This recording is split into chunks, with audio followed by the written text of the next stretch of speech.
I'm in a spaceship right now. You guys believe me, right? I'm in space right now. Through the magic of special effects. And now we're inside the spaceship. Do you guys like my new graphics? I really tightened up the graphics on this show. Especially on level 3. Tighten them up a bit. Welcome to my stupid show. The show that's not See Me After Class. The inferior knockoff of See Me After Class, which is the John Graham Show. What the fuck is the John Graham Show? This is completely different to See Me After Class. What is this? How's that petition going, by the way? To bring back the See Me After Class podcast. Got any signatures yet? Do keep me informed. Welcome to my stupid show. The number one show in the world. Definitely in Canada. I'm the only person broadcasting in Canada, if you can believe that. Nobody else. Just me. Well, of course I'm not in Canada. I'm in my spaceship. As you can see clearly. Oh, you know what I should do? I should add a shot of just, like, I should have a button on my Stream Deck that just, like, does the exterior shot of the ship traveling. But you can still hear my voice. And then I can cut to that sometimes for a gag. I don't know how I'd make that funny, but I think that's a good thing to have on at the touch of a button. You know what I mean? And now we're back inside. You guys like that shit? Wow. What an excellent production this show is.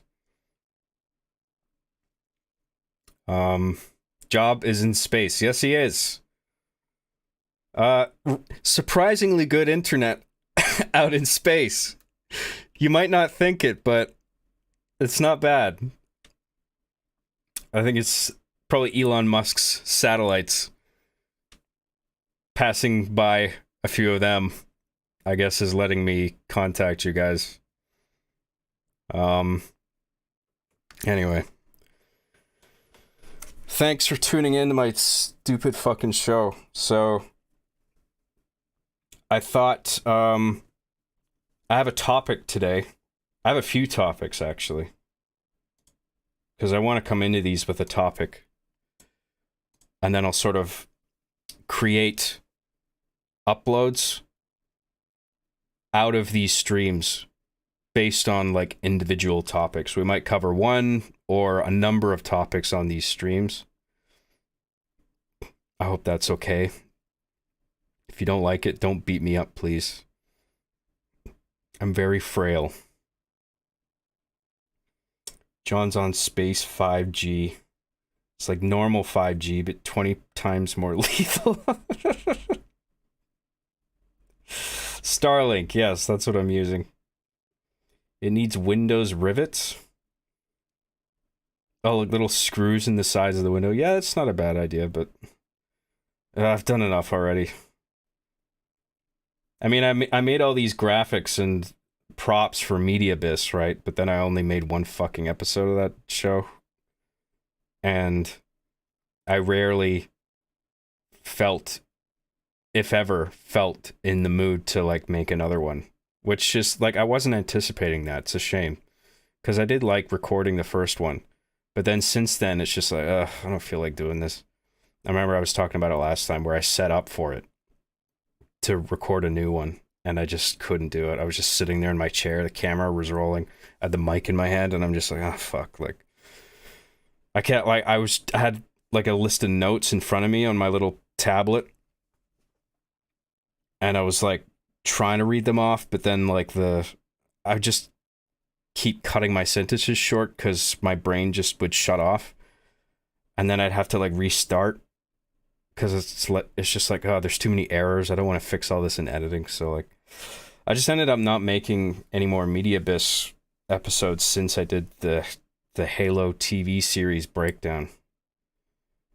But I did all that work for the graphics and the props. Like the spaceship, I got that spaceship. It's like a birdhouse that's made to look like a spaceship, and it was all just like wooden. I bought it like that, and I bought a paint set, and I hand painted the whole thing. And then I put like a little fishing line on either end, and then I dangled it in front of my green screen at different angles. And then just gathering all the assets, like, you know, post-production assets, like the scrolling star field and all that. I'm kidding, of course, because I actually am in space. That's the truth. See? We're outside the ship. We're inside the ship. Wow. Amazing. So yeah, I've integrated all the props and graphics for MediaBiss into this, so I can get some good use out of them. And I'm trying to stream a bit more. Not regularly. Like, I don't know, there's still not like a regular day where I decide to stream, but when I feel like it, I'll do it. And I want to like get into a routine where I feel like doing it more than I have, because I've rarely streamed, and I'm not always in the mood for it. I can't do it every day. I'm not like some of these streamer brain people, but like, I do enjoy it on the days that I feel like it. So are you going to play Resident Evil 4? Yes, that's actually the plan. After this, after I do my little episode here, you know, I talk about my topic or topics, and then I do a few super chats, whatever's there. And then the plan is to just go straight to Resident Evil 4 after this, if you guys are down. Yeah. So I'll need like, I'm going to end the broadcast, and then I'm going to need like 10 minutes probably to set up. And then I'll do that, if that's cool. You guys down for that? A little Resident Evil, a little Resident Evil 4, the remake. It's already super chats coming in. Thanks, guys. I think I'll get to my topic first, though, and then we'll do super chats later. Is that okay with you guys? After I'm done talking about my stupid bullshit. The Wii version of Resident Evil 4 is still the best. The remake doesn't measure up. I mean, if we're talking about the older game, the Wii version, I agree, is the most superior release. I mean, it was released on fucking everything. Despite the fact that Capcom was originally like, yeah, this is GameCube only, that's it. Fuck everything else, just GameCube. And then it was released for fucking everything, like Skyrim, you know?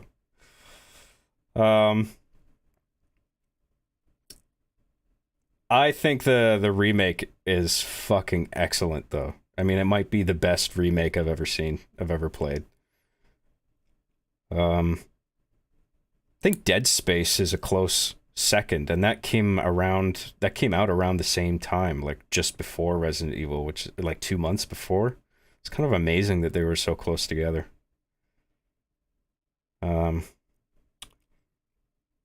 Very chill and cool job, thanks. Gotta sleep soon, but much love to you, man. Is this too late? Is this too early? I mean, I think most of my audience is based in the US, but I think the next biggest subset is like the UK, and then Canada, and then around the world. So I don't know if I should like, because I figured like now's a good time for me, because like I can work out in the mornings and then get a bunch of like prep and some writing and errands done. And then I just do this, and then I figure like a bunch of people in Canada, or the US at least, are going to be like home from work or whatever. And they're just going to be like sitting, you know, chilling or having some dinner or something, and then they can just throw my stream on. But I'm wondering maybe if How would people feel about me like starting earlier in the day? 12 at night, my dog. Hmm. So you must be in the UK then, right? Because you guys beat British time is 8 hours ahead of me. That's ahead of Pacific. I'm Pacific Standard Time.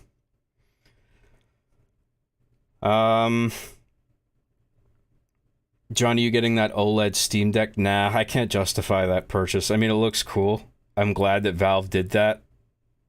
I mean, the increased battery life is pretty fucking awesome. I mean, that's the thing that impressed me the most. And also, like, double the storage. But I'm still quite happy with the one I have, so I'm not gonna get the new one. Mortal Kombat 1 or you're gay? I'm gay for not playing Mortal Kombat? Come on. Nothing wrong with being gay. Just you fuck a few asses, you suck a few dicks, all of a sudden people call you gay. It's ridiculous. Job is on roids, yes. Every day, every morning. Both arms.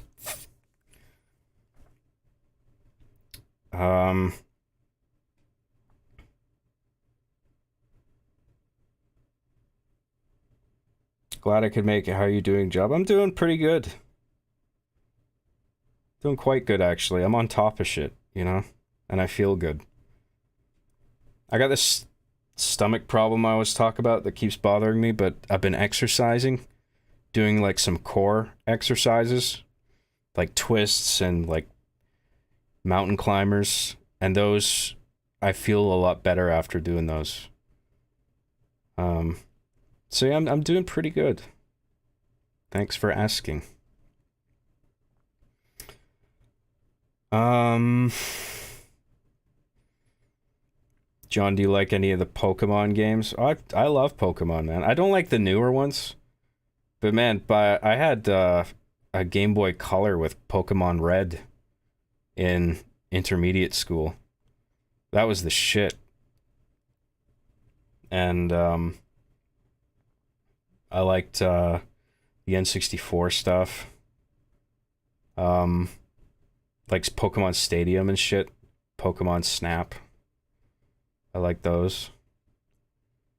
But I don't care about the new shit. Like Arceus. I watched my friend play it. It's okay, but like it's just not my I'm kind of lost interest in it now.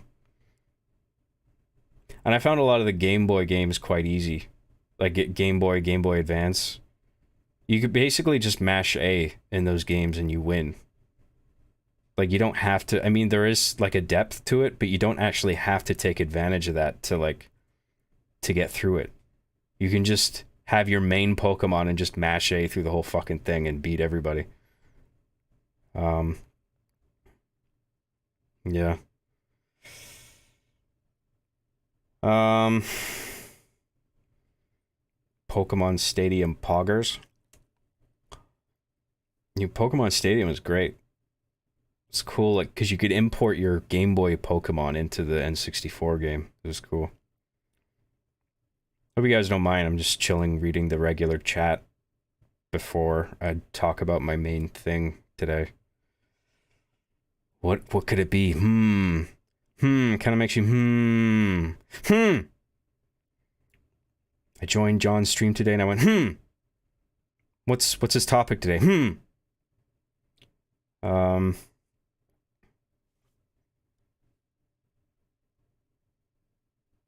Maybe I should just get some super chats out of the way right now, or maybe I should just wait and do them later. Have just like a dedicated section of it after. But then I don't want. What happened last time is that there were so many because you guys are awesome and generous, and it's just like I was so exhausted after my main topic. But it's just like there's just this endless stream of super chats. I stayed like 2 hours longer than I thought I would. That was just supposed to be a little YouTube play button unboxing stream. Ended up being like a fucking 4-hour thing.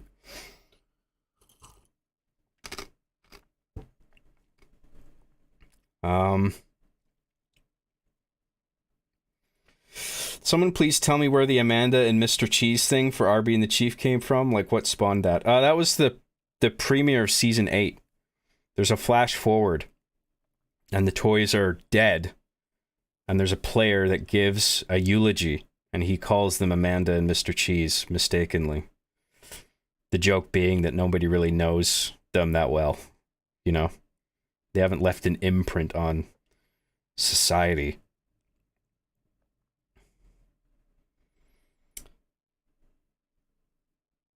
What are you drinking? My ripped Canadian? A liqueur. It's like, it's triple sec. You guys heard of that? It's like a super smooth liqueur. I'm really into that now. I used to have a lot of cream liqueurs, but I've stopped taking dairy because the doctor said no. I gotta try and rule that out for a while. And then next it's gonna be gluten. Which is gonna be a fucking pain in the ass because gluten is in fucking everything.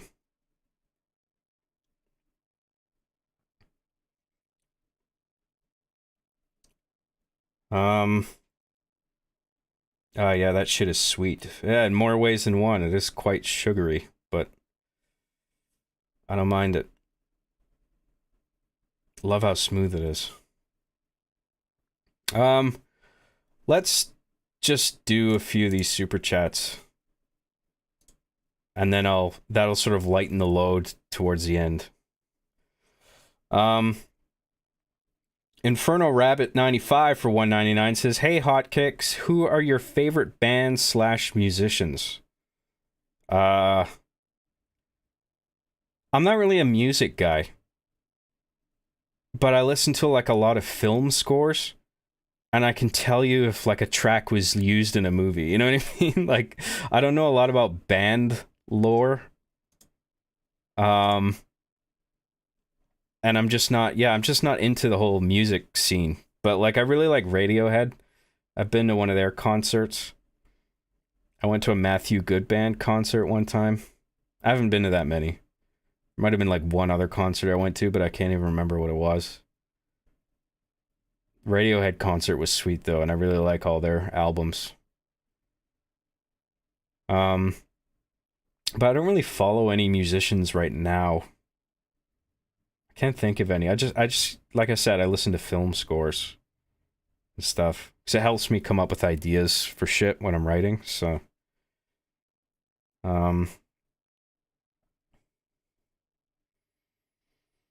what's your opinion on the Conan the Barbarian score? Then, you know, it's been ages since I saw that. I don't remember.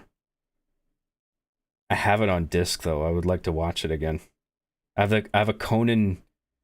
It's like a collection of both movies. Because there's like, it's those, for those who don't know, it's the Arnold Schwarzenegger, I think you're talking about, that plays Conan the Barbarian. There's 2 movies he did. There's Conan the Barbarian and Conan the Destroyer. And I'm going to watch both of those soon now that you've mentioned it. I remember bits and pieces of the first one, and it's funny. I actually don't even know if that was what I watched. Maybe what I watched was like, didn't he play Hercules? Did Arnold do a movie called Hercules in New York or something like that? That might be what I'm thinking of, actually. I don't know. He did, yeah. That's funny. Yeah, I remember pieces of that. That was hilarious. I don't know if I saw Conan. I'm looking forward to checking it out, though. Sup, cuck, how's life after receiving your little soy boy buttons? My button's cool, man. You guys see it? It's up there. It doesn't have a kickstand on it, but I have my penguin Build-A-Bear that's supposed to be my character Polly Frost that I was writing a story about, and I wanted to make a game about it too, but that just never came to fruition. But I got that Build-A-Bear there. And it's cool because I can just sit the button in his lap and it just sits there, and his feet sort of hold it in. It's kind of like, funnily enough, it's kind of like how it works putting a controller into Arbiter or Chief's lap. Those action figures are just like the perfect size for putting an Xbox controller in their lap, because then they can operate the triggers with their feet. It's just a happy accident, you know? Just worked out that way. It's really cool. Anyway, yeah, that's my play button. I like it, man. It's cool. I'm proud to have it. And thank you guys for helping me get it. I'm stoked. It's nice to feel appreciated on YouTube with a thing like that, you know, because I think a lot of people for a long time thought of YouTube as kind of a joke, you know. I remember people asking me, like, you still doing your YouTube thing? As if, like, I should be moving on to bigger and better things, you know? And it's just like, I like doing YouTube. And I could see into the future, you know, in a way, because I knew that that was going to be the future of media. It's just a lot of, like, independent artists with no middleman and just the technology at their fingertips to just broadcast, and then everyone can tune in, and that's exactly what's fucking happening. I was right. Because I'm psychic. It's like I have ESPN or something. Mean Girls? Anybody? Great movie. Let's do what yeah, thank you, Inferno Rabbit. I appreciate it, man. Grundle Wizard for $2 says, job as an Allen. Shh, don't tell anybody. Is that because I'm in space? You automatically think I'm an alien? In space. Nobody can hear you. In space. Thank you, Grundle Wizard. Christopher Martinez for $10 says, my girlfriend says that techno music isn't real music or art. We discussed it because I love your music, even though it isn't really techno. Any thoughts on the argument that techno music isn't art? No, I don't agree with that. I mean, a melody's a melody, you know? Whether you do it with an instrument or whether you do it on a computer. I mean, obviously there's a skill to, like, actually playing a guitar or a piano that I don't have because I'm just painting notes with my mouse and keyboard, but that doesn't mean there's not, like, because when I'm coming out with music, I'm still basing it on, like, a feeling that I want to share. And then you still have to think, like, what melody best sort of reflects that emotion that you're trying to convey.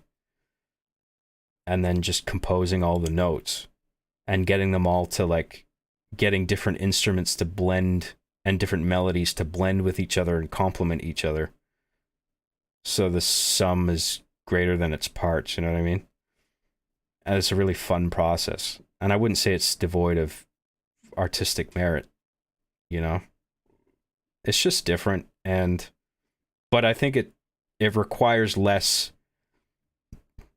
I mean, you have to be, like, I don't know what the word is for playing instruments. Dexterous? You gotta be good with your fingers. You know? Playing all those strings, all those notes on a keyboard. Or if you're, like, playing like a wind instrument, brass, you gotta, like, have good control of, like, your, you know, the air in your body, your diaphragm. It's a different skill set. Well, I mean, I think it requires more skill overall to play an instrument. But I wouldn't say, you know, synthetic composition is completely devoid of artistic merit or skill. Just a bit different. I like your music. Thanks, man. I feel like it's kind of, I mean, I don't think it's that great, but, like, I think I'm good at creating simple little tracks that sort of convey an emotion and score scenes that sort of need that musical amplification to really, like, sell the moment. I've described my music in the past as sort of options menu music. Like, you know, if you fire up Mega Man on NES or something, it's just like you go into an options menu or the main menu where you pick the boss, And it's like, it's just a little jingle that repeats, but it's catchy. You know? I like that kind of stuff. Not necessarily chiptune, but just like small repeating bars of notes. I think I'm okay at doing that. I'm not as good as I could be, though. I got to spend more time with the synthesizer, just figuring out all the different audio effects that you can apply beyond just like composing notes and choosing instruments. There's a lot of depth that I haven't explored to it, but I just recently haven't been feeling musically inclined. I mean, I think I'll definitely do it again because it was fun, but like I'm just busy with other shit right now. Um yeah, anyway. Well, I'm glad some of you guys like it at least. Um John made Red versus Blue? No, I didn't. I was inspired by Red versus Blue, man. Oh, you're good with your fingers, are you? I bet the ladies love you. So I knew somebody was going to make that joke. Somebody had to. Well done, Sean the guy. John, you're very multi-talented, though, for real. Thanks. Well, I mean, I got into music because I didn't want to pay the fucking licensing fees for the music that I used to use and buy back in the day. But then all those purchases don't even fucking matter anymore because it all gets claimed on YouTube anyway.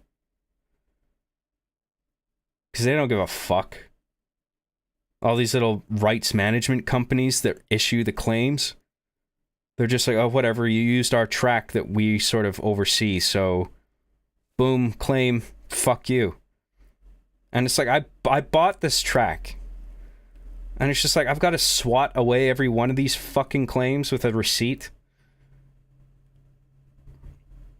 That's such bullshit. So, like, the ultimate way around that is to just make your own shit, right? So that's what I did. And I just happen to have, like, somewhat of an aptitude for it. And I do enjoy the process. It's not a chore. In fact, I used to make music just to relax. It was fun. It's almost like playing a video game, you know? Just, like, in the sense that you get into, like, a sort of flow state. And you're just digging the process, and it's like, oh, that's what that melody sounds like. Oh, but what if I use this instrument? Oh, what if I combine these two instruments? Like, oh, awesome. Like, it's a fun process. Anyway, let's move on. Thank you, Christopher Martinez. Appreciate it. Nate F for $2 says, thoughts on treasure hunting stages on Sonic Adventure 2? Oh, with is that Knuckles and Rouge that had those? Yeah, because like Sonic Adventure 2 had the hero, villain, and then like the bonus endgame storyline that ended with the Supersonic fight. And so if you were playing Hero, the Hero campaign, you would play as Knuckles for the treasure missions, and then you would, in the villain, or Dark, I think it was called, if you played the Dark storyline, then Rouge would be the character in the treasure hunting missions. And I actually don't mind those. It's that kind of, because it plays differently than the other ones. Because the other types of stages are very linear. But then like whether you're playing as Sonic or Shadow, or like Tails and Robotnik stages, they differ in their own way, but like they're all sort of linear. But then when you play as Knuckles or Rouge, you sort of fly around in an arena. Sort of, it's like 360 degree, you know, exploration. And you can obviously fly around. And there's a cool space level where like you had these small planets and you could get caught in their orbit, kind of like Super Mario Galaxy. And you could like fly around and get caught in the orbit of different planets that were in the arena. I remember thinking that was really cool, you know? Sonic Adventure games aren't perfect, but I do quite enjoy them. I would like to stream those. I have Sonic Adventure lined up after Resident Evil 4 for like a game to stream. Hopefully you guys would be cool with watching that. Because I would really like to play through that game again. Anyway. Yeah, I like those. Those are cool. Thank you, Nate F. WR1610 1610 for £1.99 says, here's some monies. Can you make the toys kiss? Don't make me get up. They're buried. The toys are in my closet anyway in a bag. I don't want to haul them out. But I appreciate the super chat, man. Thank you. Solar Hypercane for $9.99 says, if I had to recommend just one game in my life and nothing else, it would be the PS3 Infamous games. Infamous 2 especially. I played a little bit of those. Those are okay. They're not my favorite, but I did get some enjoyment out of that. It was kind of fun. I remember there was like this weird rivalry between Infamous and... was it Prototype? Where you sort of play as this gross experimental thing. You have like tentacles and shit. And people were like, they played kind of similarly, I think. And there was like a war between which one was better. I played a little bit of that too. That was okay.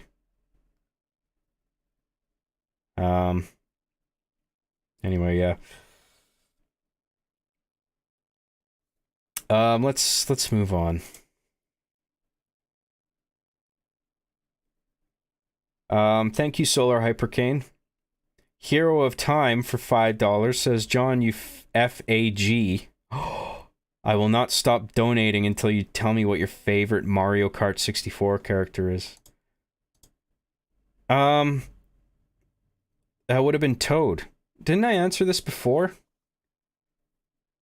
Yeah, I like Toad. He was my main anyway in Mario Kart 64.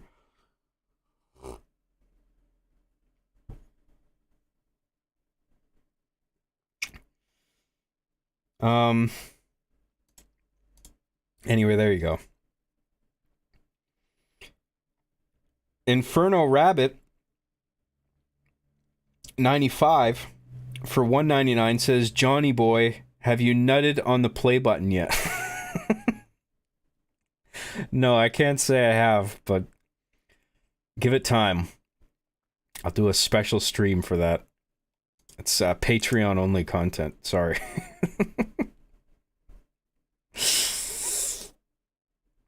Thank you, Inferno Rabbit.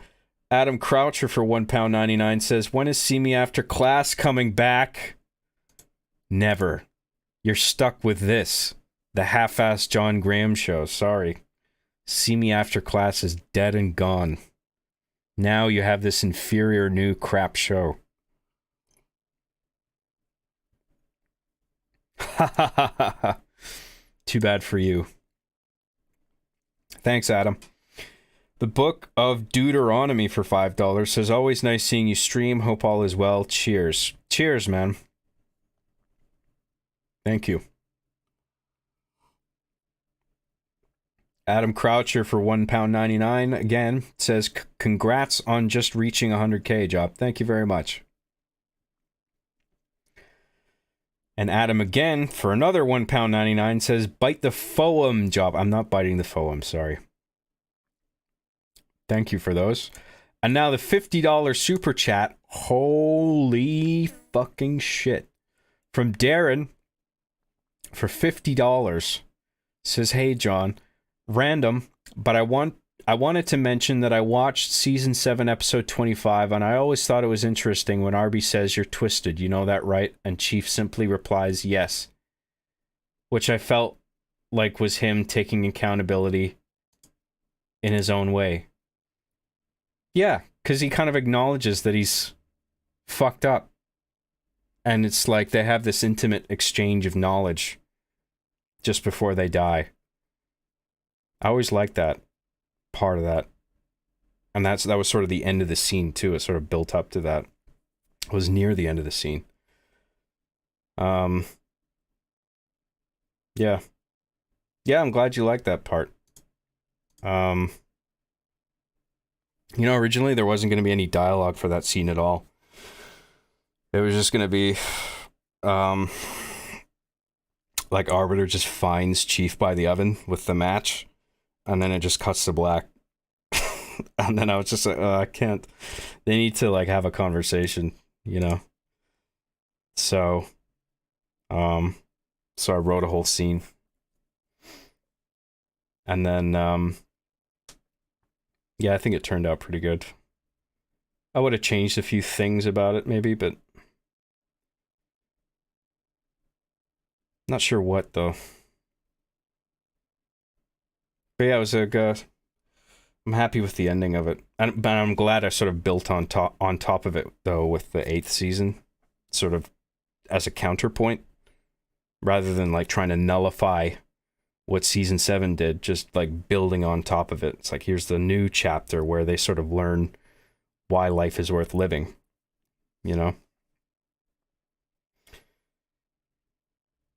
Oh, sorry, spoilers. I mean, the show's been out for a long time. I mean, you gotta. There's gonna be spoilers sometimes when people ask me about the show. I just assume people who tune into this have seen the show. So, sorry about spoilers for some people. My bad. I guess I can try to be a bit more. I don't know.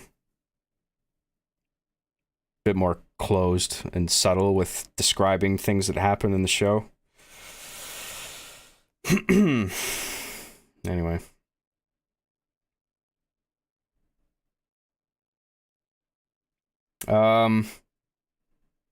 So yeah, thank you very much, Darren, for that super ultra chat. Solar Hypercane for $4.99 says, if Skylar Loveheart comes back and jerks it again, I hope he busts on Chief next time. Oh, busts. Okay, yeah. Yeah, but I think it's funnier when Arbiter is like the butt of like anything bad that happens.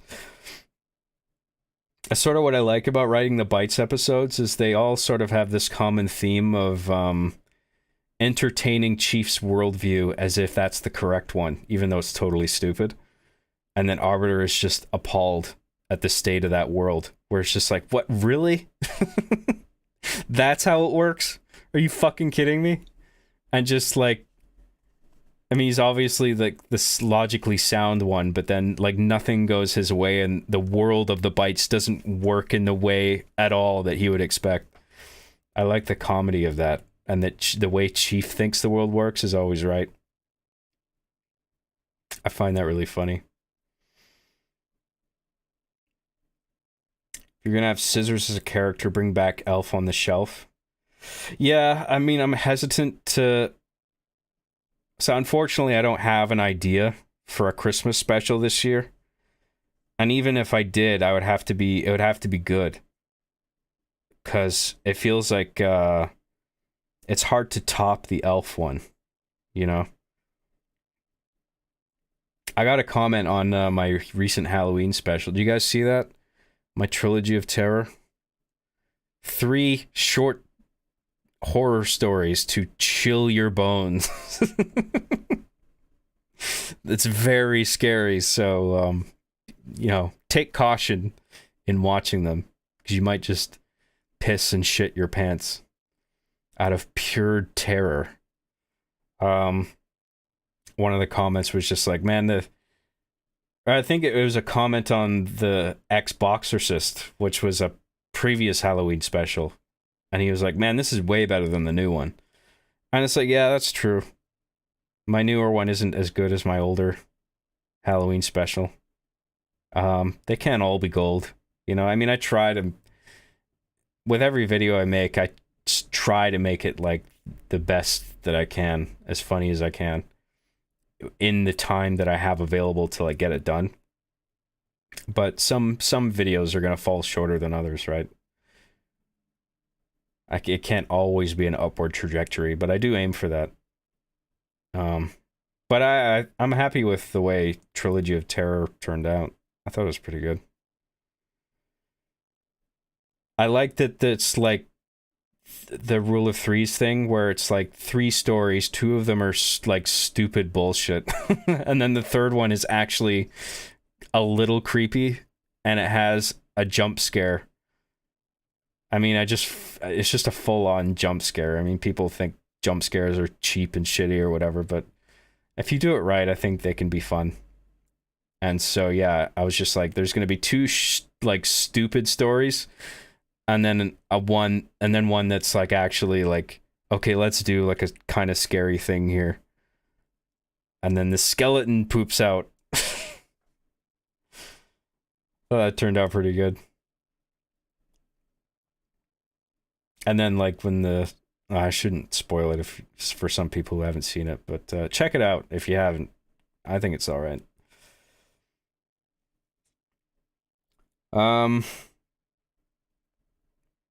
I like the new Halloween special. It felt unique and silly too. Yeah, I mean, I hadn't done something like that before, you know, so I felt it was kind of fresh. So I like that about it.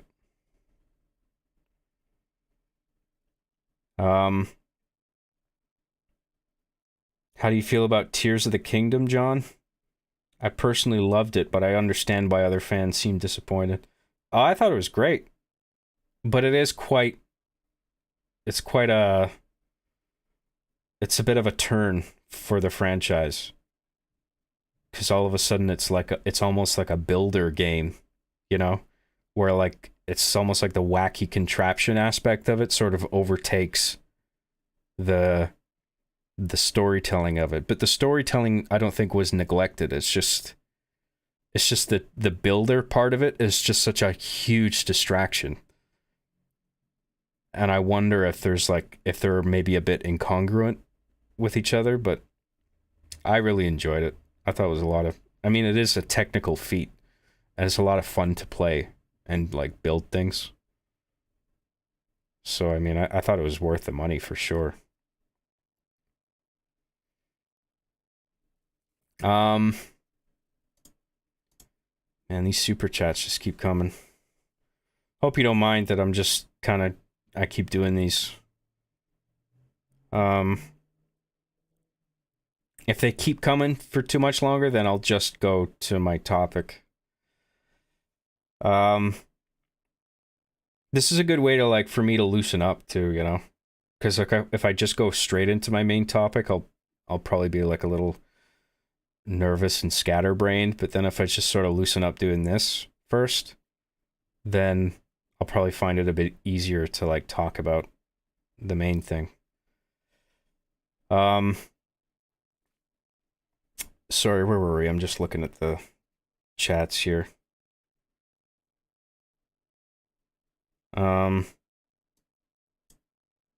Where the fuck was I? Thank you, Solar Hypercane. Adam Croucher again for £1.99 says opinion on the first 2 Max Payne games. Also bussy. Bussy.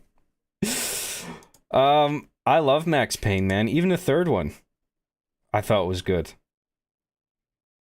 The third one is just bogged by fucking load times and cutscenes that you can't skip. That's the only problem with the third one.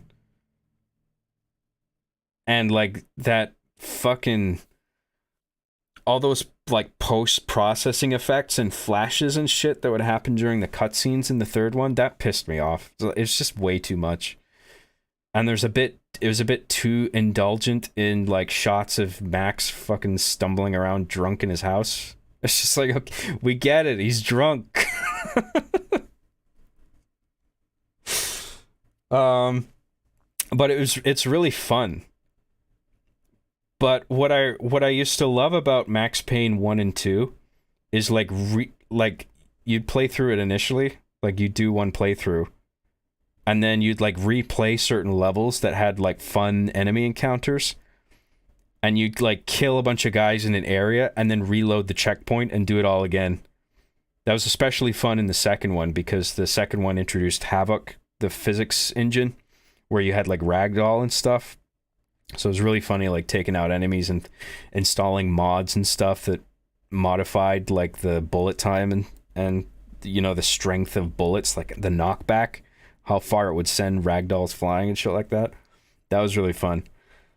But like you would, whenever you reset a checkpoint in Max Payne 1 and 2, relatively they're so low fidelity games that the checkpoints will load like that, right? But with Max Payne 3, it takes fucking forever to reload a checkpoint. So it's just like really fun to play through a little section where you're killing a bunch of guys, and then it's just like, I want to replay that again, and then you reload last checkpoint, and then it has to load all this fucking shit, and you're just sitting there waiting, and it's such a drag when it used to be like instant. But I do like Max Payne 3. If you're playing it for the first time and you're just doing a straight playthrough of the story and you're sort of soaking in all the cutscenes and the events of the story, then it's not a huge concern at that point because you're watching the cutscenes anyway, so the load times aren't a big deal. And what the Max Payne 3 does is it sort of integrates the load times with the cutscenes. So while a cutscene is playing, it's loading the next playable section. So if you're just experiencing the story for the first time from start to finish, the load times aren't that bad, but like replaying it is annoying. But yeah, I love all the Max Payne 3 games, man. And then they just announced that they're going to remake the first two. I just hope they don't have the bullshit that pissed me off about the third one in the remake of the first two. You know what I mean? I don't want all the load times. I don't want the fucking, you know, constant flashes and weird shot splicing and color filters and stuff. Yeah, if they just get rid of that and they make the games load quickly, then I'll be super happy with that. I love the idea of those games being remade. Max Payne 2's, or Max Payne, the franchise, is great. John, do you remember the video you made for your Machinima shows crossover? I believe it was a holiday special, but I can't find it anywhere. Chief calls EB Games. Yeah, I remember that.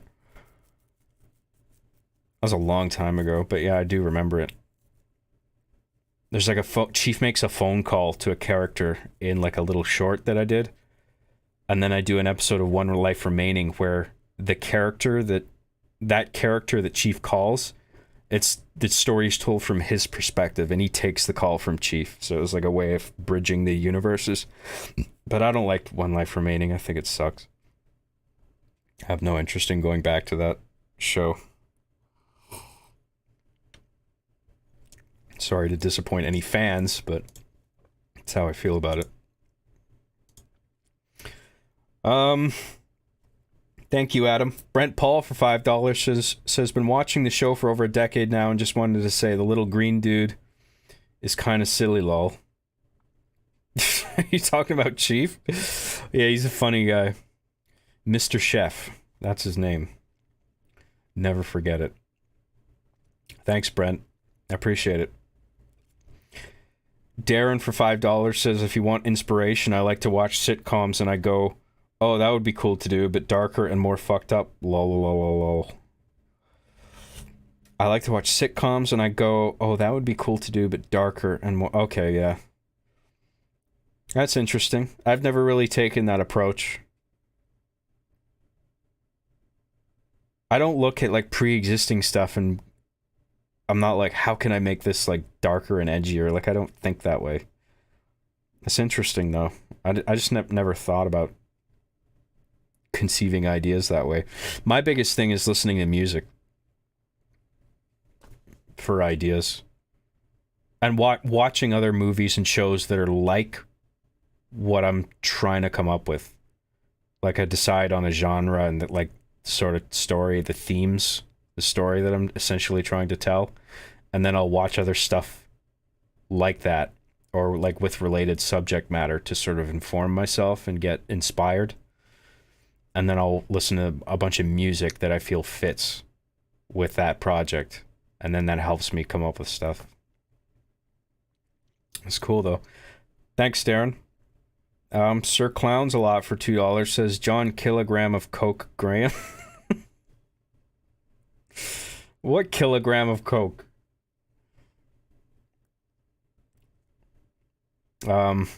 Thanks, Sir Clowns a lot. The guy who is Australian for $5 Australian, what are the odds? That guy who is Australian sending Australian super chat. Hey John, been a minute since last simped for you. I don't have anything profound to say yet, just wanting for your Big Mouth season 7 review. I was never a fan of that show. I just can't get on board with it. I don't know what it is. It's just like, it's too, I mean, it's about kids, but it's also really aggressively sexual. Like, I just find it kind of off-putting. I feel like they sort of don't mesh together. But I get it. It's like teenagers like who are going through puberty and they're hormonal and stuff. It's just, they seem like elementary school kids or something. That's what bugs me about it. I think if they were a bit older, I would be on board. Maybe if it was written well. I mean, that's so much of it is like, it all comes down to execution, right? Because I think you can make anything work. I mean, look at my fucking show, for Christ's sake. A lot of people, I think, would think like you can't make a show about living toys compelling, but like it's all in execution. If you write it a certain way, like it can work with a certain sensitivity. Yeah, I've seen clips of Big Mouth. It's just not really my thing.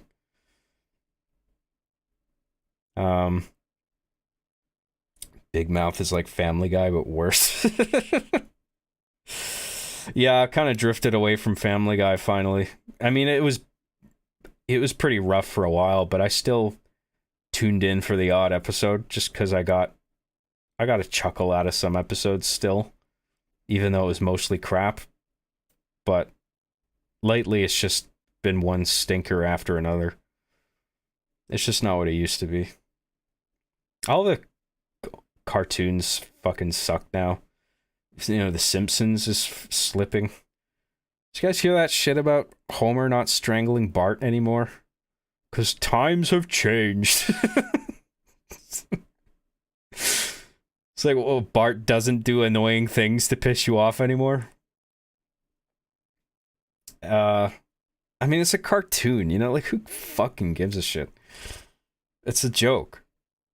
But like, oh, times have changed. We can't do that anymore. I don't know if that's overblown. Like, if the writers are actually serious about not doing that anymore, or you know, that might have been just like a media thing where that just like somebody got quoted out of context and then it turned into a bunch of big stories. Like, hey, Simpsons isn't gonna do Bart being strangled anymore. Like, I don't know if that's bullshit or not.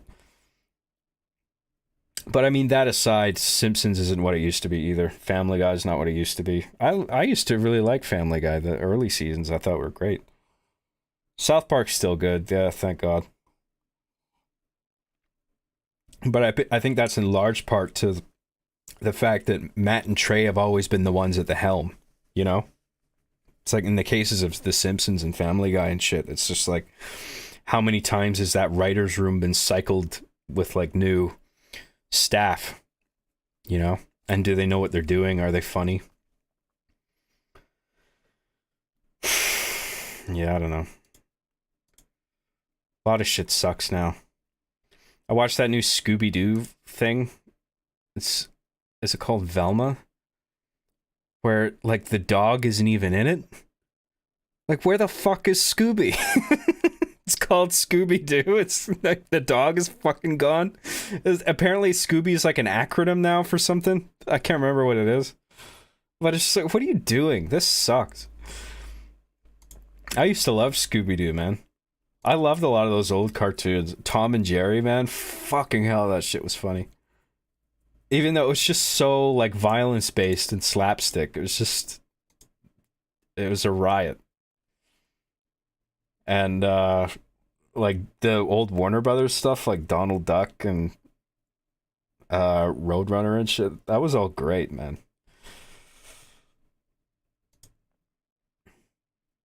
I love it if like there was a modern show that was like that kind of stuff. I would watch that. I don't care how old I am. I'll watch cartoons if they're good and funny, you know.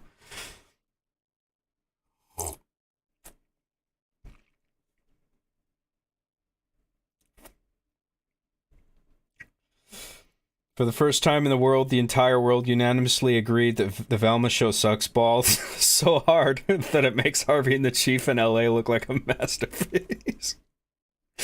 Nothing can make Harvey and the Chief in LA look like a masterpiece, okay? Let's get one thing straight. John, have you quit smoking? And if you did, how did you do it? Vaping helped me quit smoking. And then I weaned myself off the vaping. And then eventually I just stopped altogether. So, not exactly condoning vaping, but I'm just saying it helped me quit cigarettes.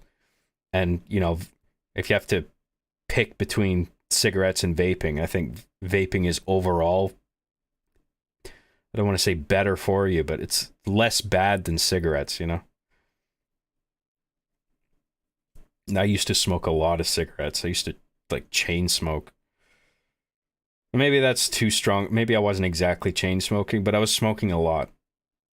And I decided, luckily, early on that it wasn't worth it. And I'm glad I stopped. And I don't vape anymore either. And I remember my lungs feel a lot better now.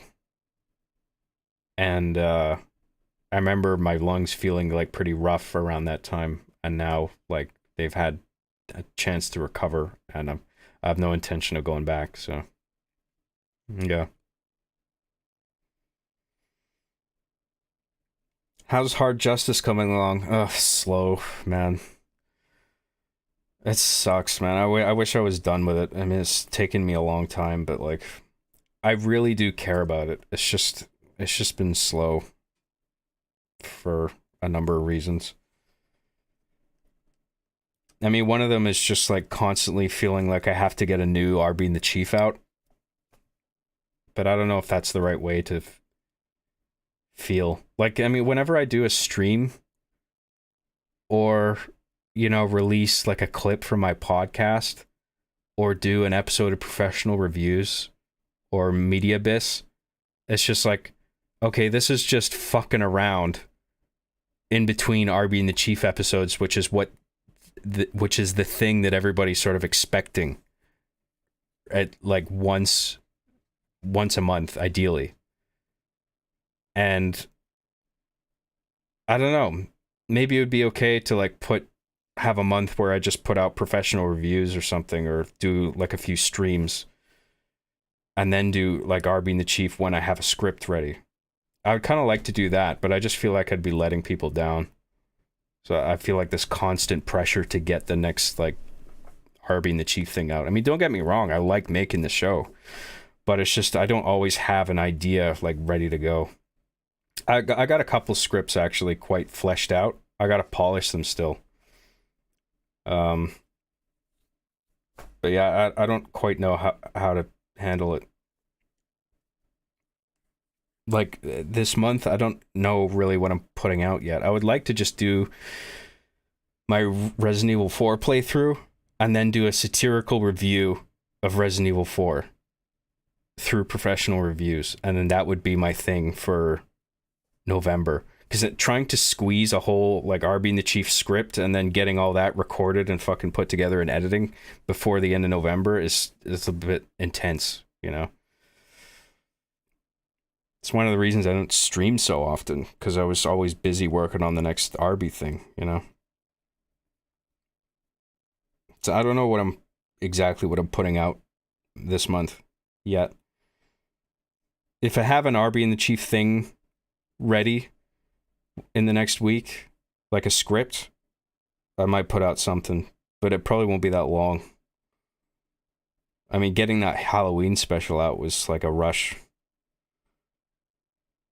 I missed Halloween, which really annoyed me. I felt like I let people down. But I got it out November 1st, and I was just like, sorry, hope people are still feeling spoopy. Because I really would have liked to get that out on Halloween night, but then, like, I still had the layers of sound design to do. And, like, when you're making horror stuff, sound is such a big part of it, you know? So...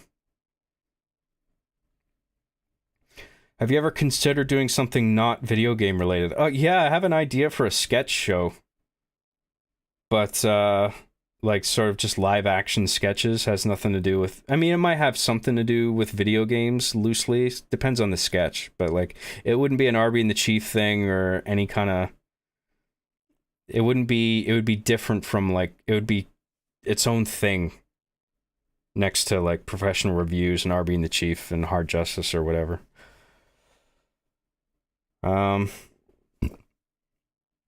Yeah, so I don't know what I'm doing this month. I might just do a professional reviews thing for Resident Evil 4. And when I stream Resident Evil 4, that'll be me collecting the footage to make that video. Right. You know, so.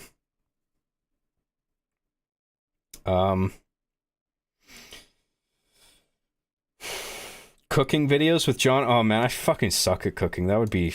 I mean, maybe if I made a joke out of it, that would be a cool idea. I could fit that into my sketch show. That could be a sketch, like a joke cooking video. I thought about, there's a fake movie trailer sketch that I have. There's I thought about a fake, like a satirical exercise video or like a yoga video or something. I got a few jokes for that. I got some ideas floating around. Love you and your work, John. Very proud of how far you've come, how far we've all come. I'll throw you some cash one of these days. Throw it now. I want money. Thanks a lot, Jacob. Can you do vape tricks? I used to be able to blow rings. I mean, that was it. It's hardly a trick. John, are you excited for the GTA 6 announcement? Ugh. I mean, yeah, but, like, it's just... I've been so annoyed for so long by, like, all the fucking hype. And... I mean, not only on Rockstar's side, because they're just sort of milking GTA 5 for everything that it's worth. But then just all of, like, the conspiratorial sort of Easter egg stuff on the fan side, where it's just like, it's coming out this month, guys. This week, they're gonna announce it. Oh, did you see this fucking weird thing in GTA 5 where it's like, oh, there's like there's a year on like a door on a texture somewhere, and that could be the year that it comes out. Like, just shut up. If it's not Rockstar saying when it's coming out, I don't give a fuck, and everybody should just shut up about it. There's a thing recently where, like, there's some promotional image where it's like you see the Vinewood sign, and then like there's characters in the foreground, and they're blocking out the letters so you can only see VI, which is Roman numerals for 6, right? And it's just like everyone's like, GTA 6. It's like, what is this? Yeah, eventually they're going to put out GTA 6. There's no release date. How the fuck am I supposed to get excited about this? This is stupid. Oh, but Roman numerals, though. Oh, it says 6. Fuck you.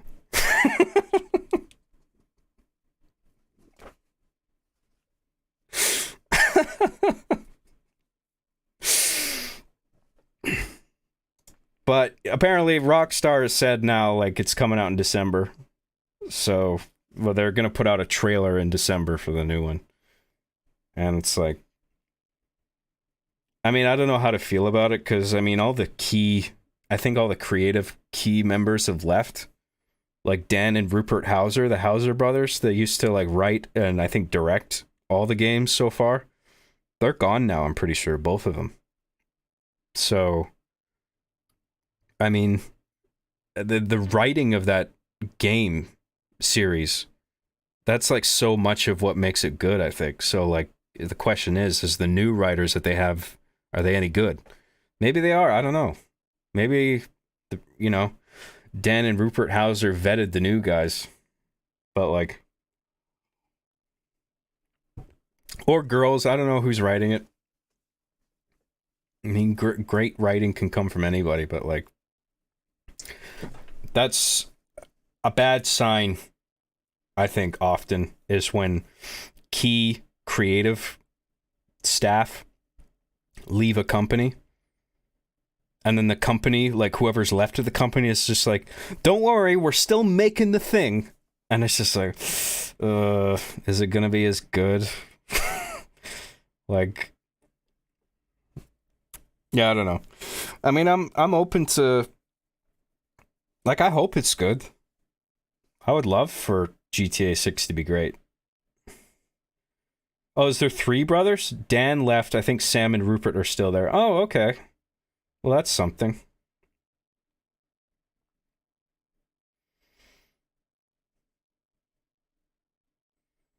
John initially assumed the new writers were men. Get canceled, bro. Oh, oops. Only men can write words on paper, you guys.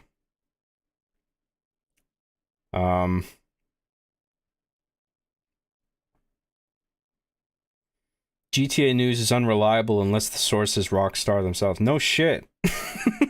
That's my point. That applies to anything. Whatever the company, you know? If it's not coming directly from them, it's just like, get fucked. I don't care.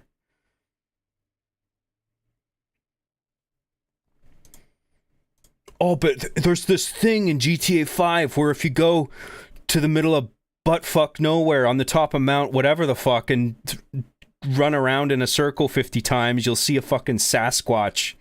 And then you gotta go over there, and then the Sasquatch will be gone, but then you look over at a distant mountain and you can see a fucking ghost in the distance if you fucking zoom in with your sniper rifle. And the ghost, if you go to the ghost, it'll tell you GTA 6 is coming out. Like, shut the fuck up. I don't care.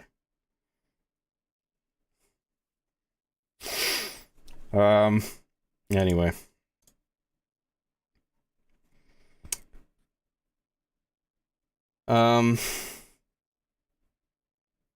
Where was I?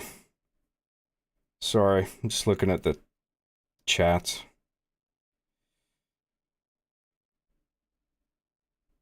Thank you, the guy who is Australian. Solar Hypercane for $4.99 says Skylar Lovehart holding executives at gunpoint is how I imagined Velma got greenlit. And I love how it's now forgotten.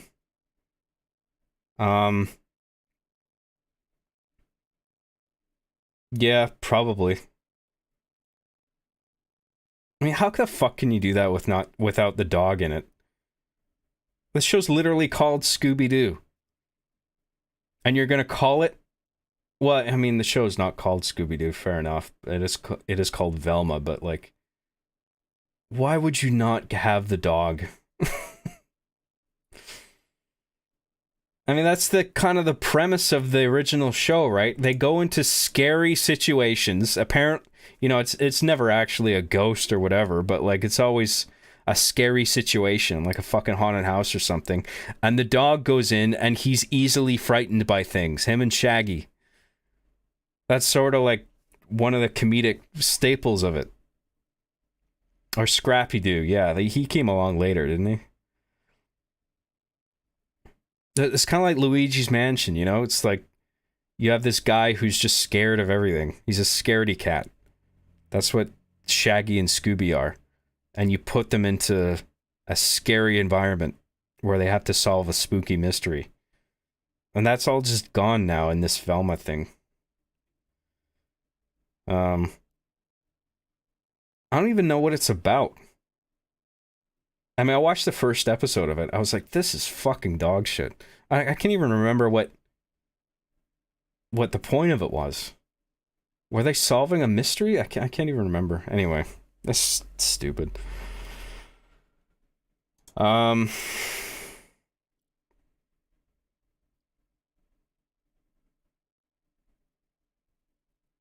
Just looking at the chat, sorry. Thank you, Solar Hypercane. Luigi Rodriguez. Sorry, I'll say that. Let me try that again. Luigi Rodriguez for $5 says, I was listening to Soft Cell and New Order before your songs, and they had similar vibes. What's your inspiration for making Peace Out, Gary Busey? Or for making music? Peace out, Gary Busey. I haven't heard of Soft Cell, but New Order's cool. I like them. Yeah, I guess New Order. I kind of see what you mean about similar vibes. What's your inspiration for making music? Definitely the whole synthwave thing and like video game music. Just like cool options menu jingles, like menu jingles. Chip tune. I like nice melodies, you know? I like catchy sort of melodies. And it was just relatively easy to do, you know? I didn't have to learn an instrument. That was a factor, to be honest. Like, I could just paint notes on my computer. But, I mean, as long as it sounds cool to listen to, then whatever, right? So... I do regret not learning an instrument, though. I mean, I could do it now, but I'm just too... I got too much other shit to do. I'm trying to learn game development right now. I'm reading books, trying to learn programming languages and shit. Like, I might do music later after I get that out of the way.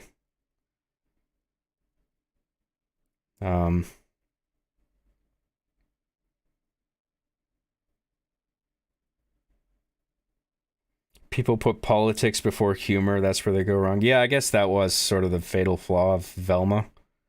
That just got in the way of just tell a spooky, fun story. You know, that's what Scooby-Doo always was.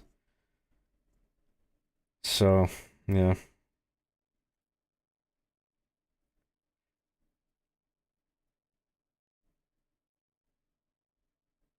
Oh, okay, it's Dan and Sam Hauser, and then Rupert Humphreys is the other guy. Okay, yeah, I mixed some of those names up. Sam Hauser's still there. Dan Hauser and Laszlo left in recent years. Okay, interesting. You guys know a lot. I didn't know that. I knew one or more people left that were like key components of the GTA series. So I'm glad there's still some like core people there. I feel good about that. You guys remember those GTA 6 leaks that came out? I thought they looked pretty cool. The graphics were quite something. I mean, I'm not really a graphics guy. I ultimately don't give a crap about that, but it was a very nice looking game. And it looks like it could be pretty sweet. So, I don't know, as long as it's fun and there's a fun story. I love GTA 5, man. I thought that was great. I love all the GTAs, man. Well, I didn't really play, I played a little bit of 1 and 2, and then there was like, wasn't there like GTA London or something for like PlayStation 1? That might have been like I don't know if that was the second one, or if that was sort of ancillary to 1 and 2, kind of like Vice City and San Andreas and stuff, where it's just like, they're all like Vice City and San Andreas. They aren't called. They aren't given a number, right? It's just like you have GTA 3, and then that sort of branches off into Vice City and San Andreas, Liberty City Stories and shit, and then 4 came out. So it's like, it seems like the number increases whenever like it jumps to a new generation of consoles. London was DLC for the first GTA. Oh, okay. Right. GTA 1 and 2 had 2 London expansion packs set in the 60s. Oh, okay. Interesting.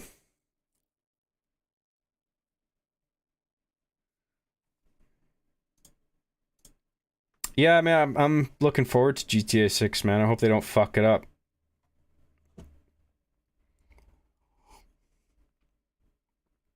And I'm not entirely against all the. I mean, they.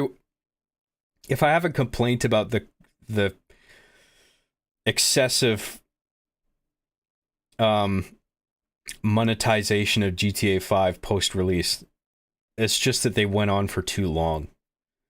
I don't care that they came out with like online expansion packs like for the online mode. Like if there's like fun campaigns and they offer something of value and they have unique narratives and they have cutscenes specially built for it. I mean, I think that's all fine. They just did it for like a bit too long. Um where it's just like, come on, just put a new one out for Christ's sake. You know? Um but I mean, I can't really, from a business perspective, I can't really blame them because I mean, it was a how many fucking billions of dollars have they made from GTA 5 alone?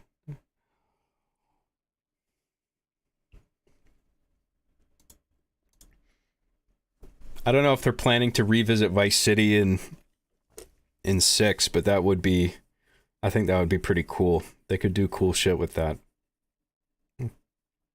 It's I'm looking forward to seeing how they innovate with this new one because I think the Grand Theft Auto games have always kind of done that. They're very like they're not only massive in scope, but like all the aspects of it are quite polished. You know, because when you make things massive in scope, you run the risk of spreading everything too thin, and then you just end up with a lot of half-assed. There's a lot of things you can do, but it's all kind of half-assed and glitchy and tacked on. But I think they've done a good job in making every kind of like mini game or stupid thing you can do is like fun and polished and pretty like well put together. Um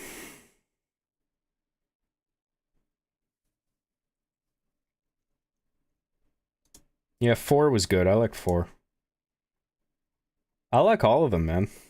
But I didn't play some of the PS1 ones and I didn't play the PSP one. I saw like clips of Liberty City Stories and Vice City Stories, I think was the other one. Vice City was great, man. That was the one that made me buy a PlayStation 2. Or my mom got me a PlayStation 2 because I was just like, dude, I have to play this game. My friend had Vice City. I was just like, oh my god, this is the best game ever. I gotta play this shit. And then San Andreas came out later, and that was fucking awesome. Um,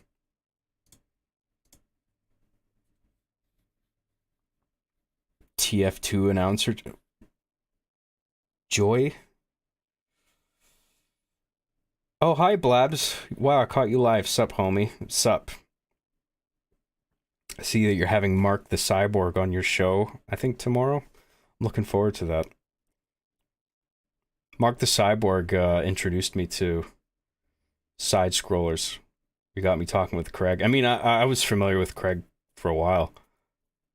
Like back when I first got hired by Machinima, I was aware of Screw Attack. Like I knew that was a thing. I love going on that show, man, talking to you guys. I'm looking forward to seeing Mark on tomorrow. I think it's tomorrow. I don't know. I just saw it on Twitter. I saw Friday on Twitter. Um, GTA is all right, but the gameplay is so violent for me. You pussy. I'm just kidding. I really respect the writing and the characters. I just don't love killing humans over and over and over and over. Well, every game has you killing people over and over. Come on. A lot of games. Or aliens or whatever. You're always killing something. Most of the time. Um, let's finish off these super chats. I think we're almost done.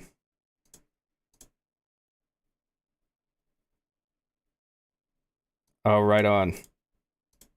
Yeah, I'll tune in tomorrow um to the Side Scrollers podcast. I love tuning into that show. What else have we got here?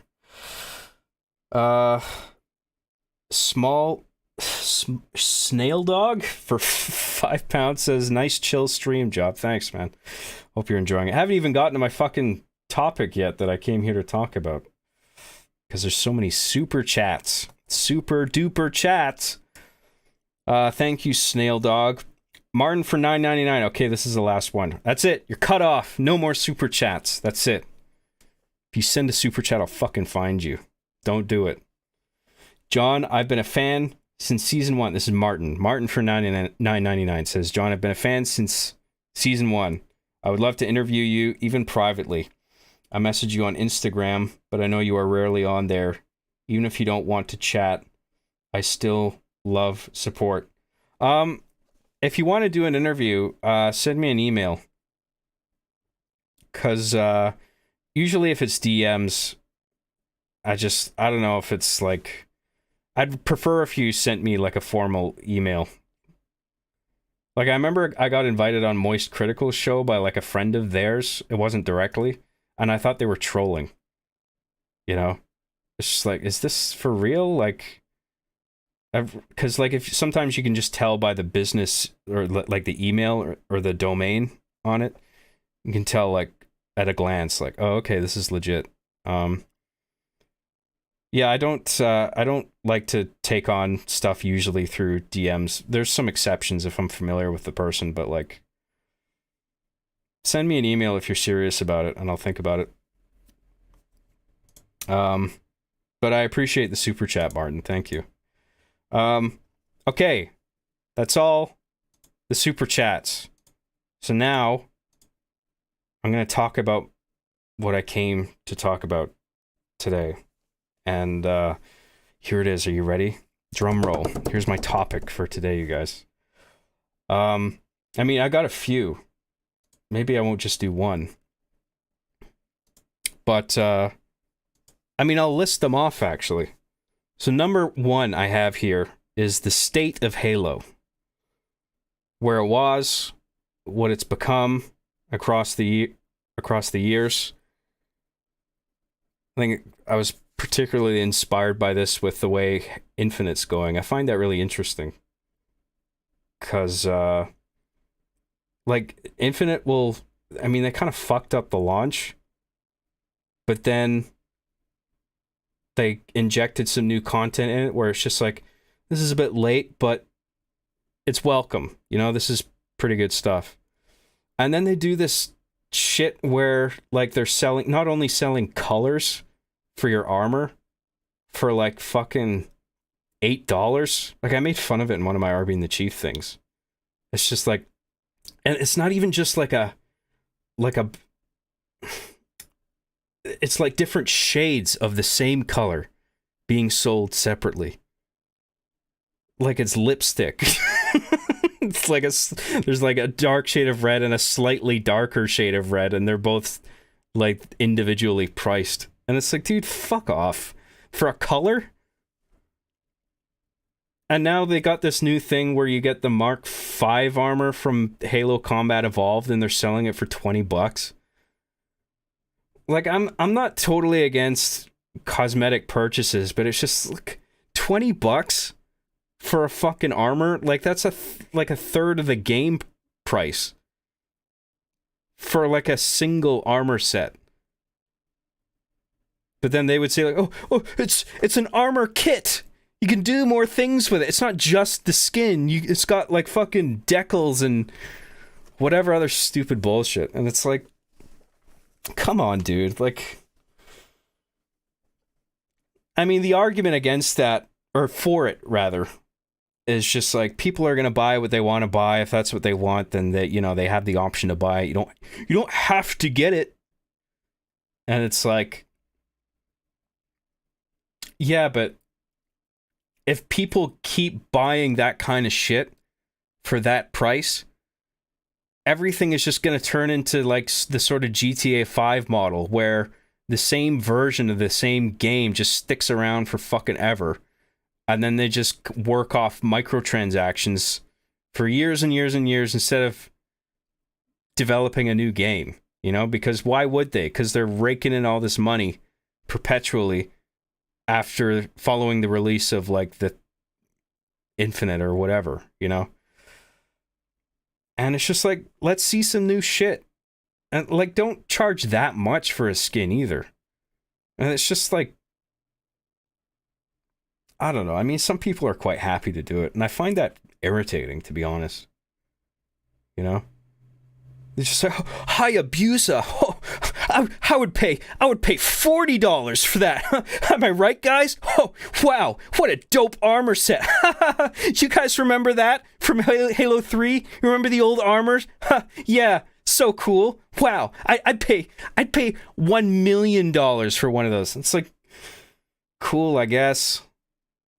But like, you keep feeding them with that kind of cash for that small of a thing that you're getting, they're just gonna keep dishing that out over and over. You know? Like, come on, like, put out a new fucking... Tell a cool Halo story. But I feel like... I mean, they say that they're developing new shit. And it's like... Are you, though? Really? I don't know. It's like what was it Joseph Staten said? We're telling new and exciting stories and making more of what made Halo great. And it's just like, are you though?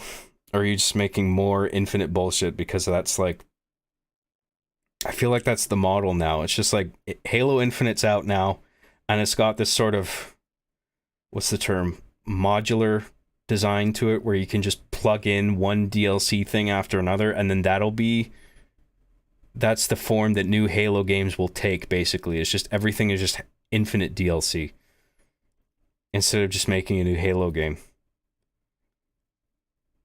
I don't want everything to be like GTA 5, you know what I mean? Where it's just like endless fucking DLC for a thing.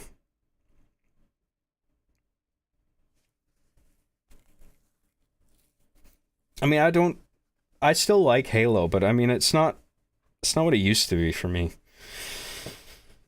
Halo 1 was fucking fantastic. I mean, I thought it was. That's what made me get an Xbox.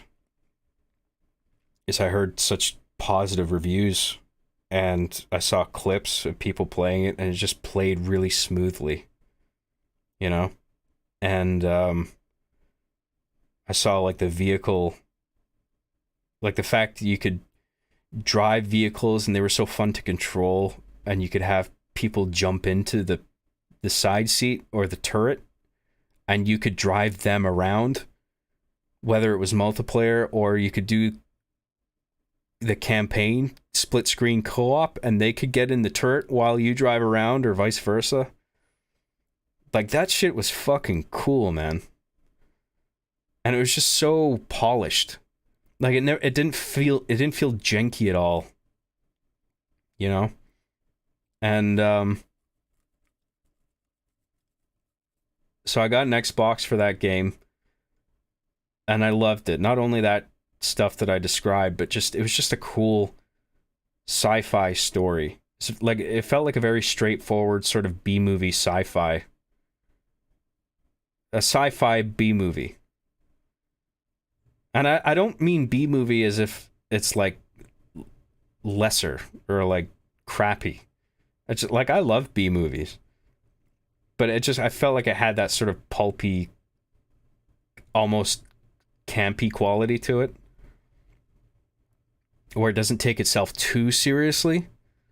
But there were parts, obviously, where it is quite spooky and dark, like when you first discover the Flood, and you have to, like, you find mutated keys, and you gotta, like, basically punch a hole in his head to, like, pull a thing out of his brain that you need to, like, work a thing on the Pillar of Autumn. I think that's the thing that activates the self-destruct or something, I think. It was really cool. It was just a cool story, played really well, cool co-op features, and an amazing multiplayer mode.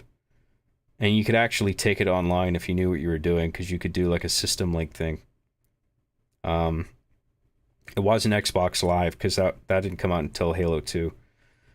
But Halo 1, you were able to get software on your PC that basically tricked your console into thinking it was on a LAN when it was actually on a WAN, or a wide area network, right? So you could connect with other Xboxes using the same software, right? And it was like a maximum of 4 Xboxes, I think.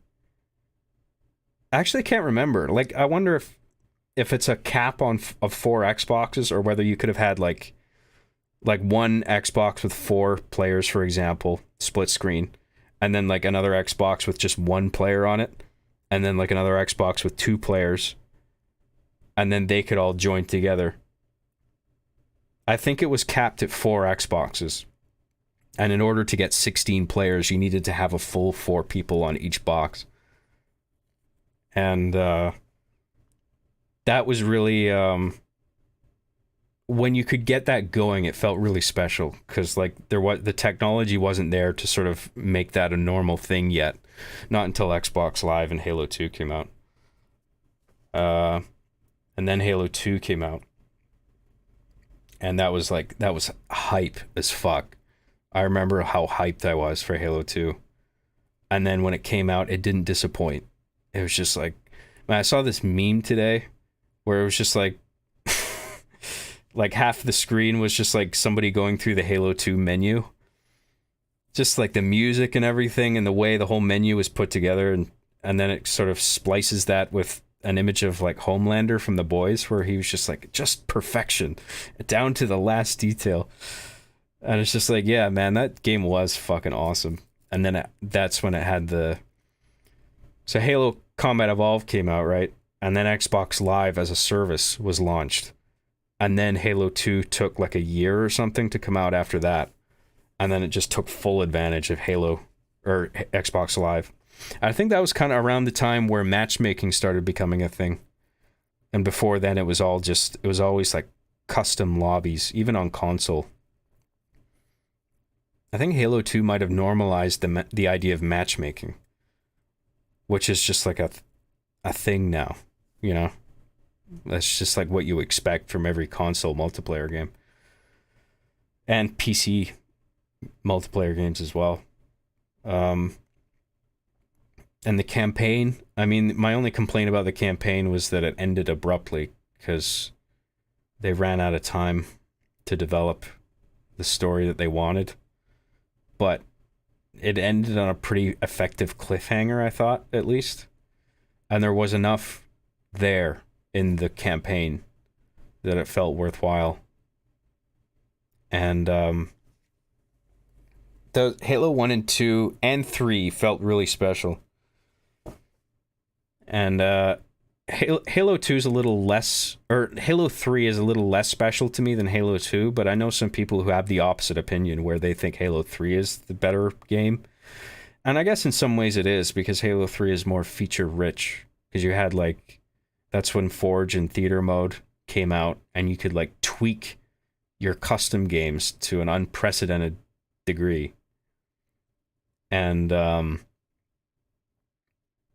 it had a cool map selection.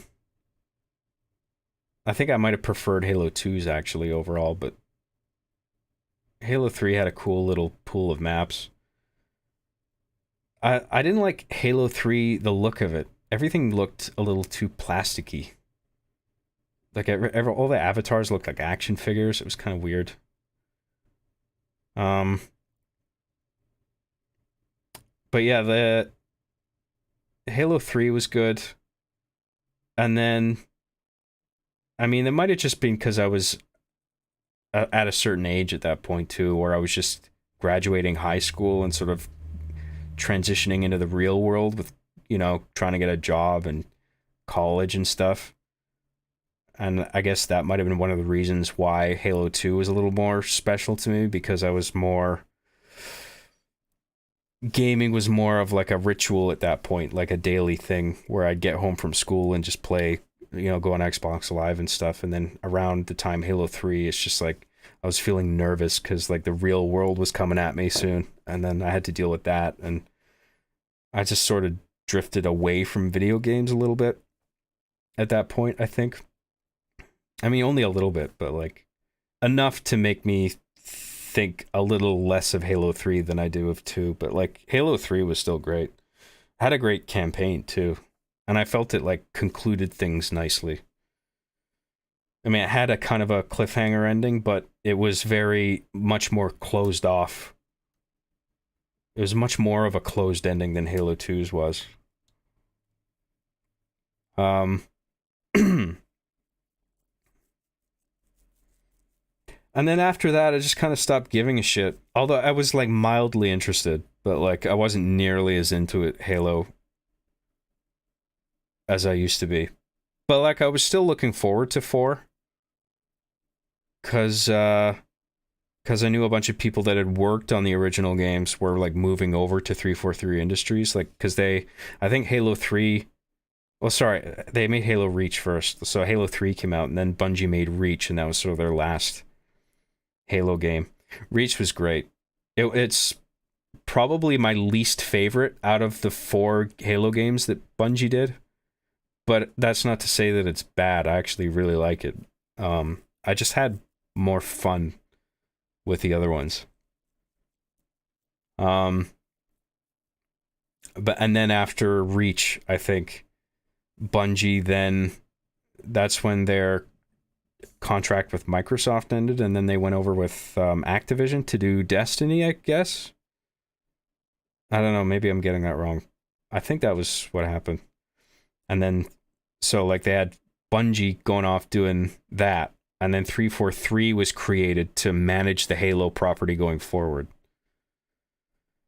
And then they put out Halo 4, which did some cool things, but overall just didn't feel special to me anymore.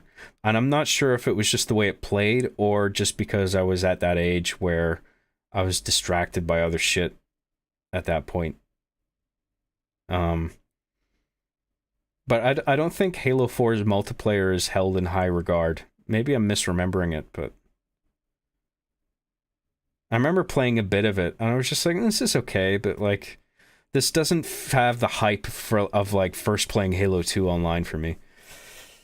But yeah, like I said, I don't know if that's like age or just taking for granted the fact that you could just so easily go online and play with a full 16 player, you know, like a full match. Because back in the day, especially Halo 1, if you managed to get that going, it was such an event. Even though it was laggy as fuck, it was just like, oh my god, I can't believe we're doing this. Like 16 players online. It made it so gripping. But then that became like, people take things for granted pretty quickly, you know? And then all of a sudden it's just like, yeah, 16 players, whatever, who cares? I'm playing online. Yeah, done this before, whatever. So yeah, it might just be me getting older that's factoring into my lack of interest there. And then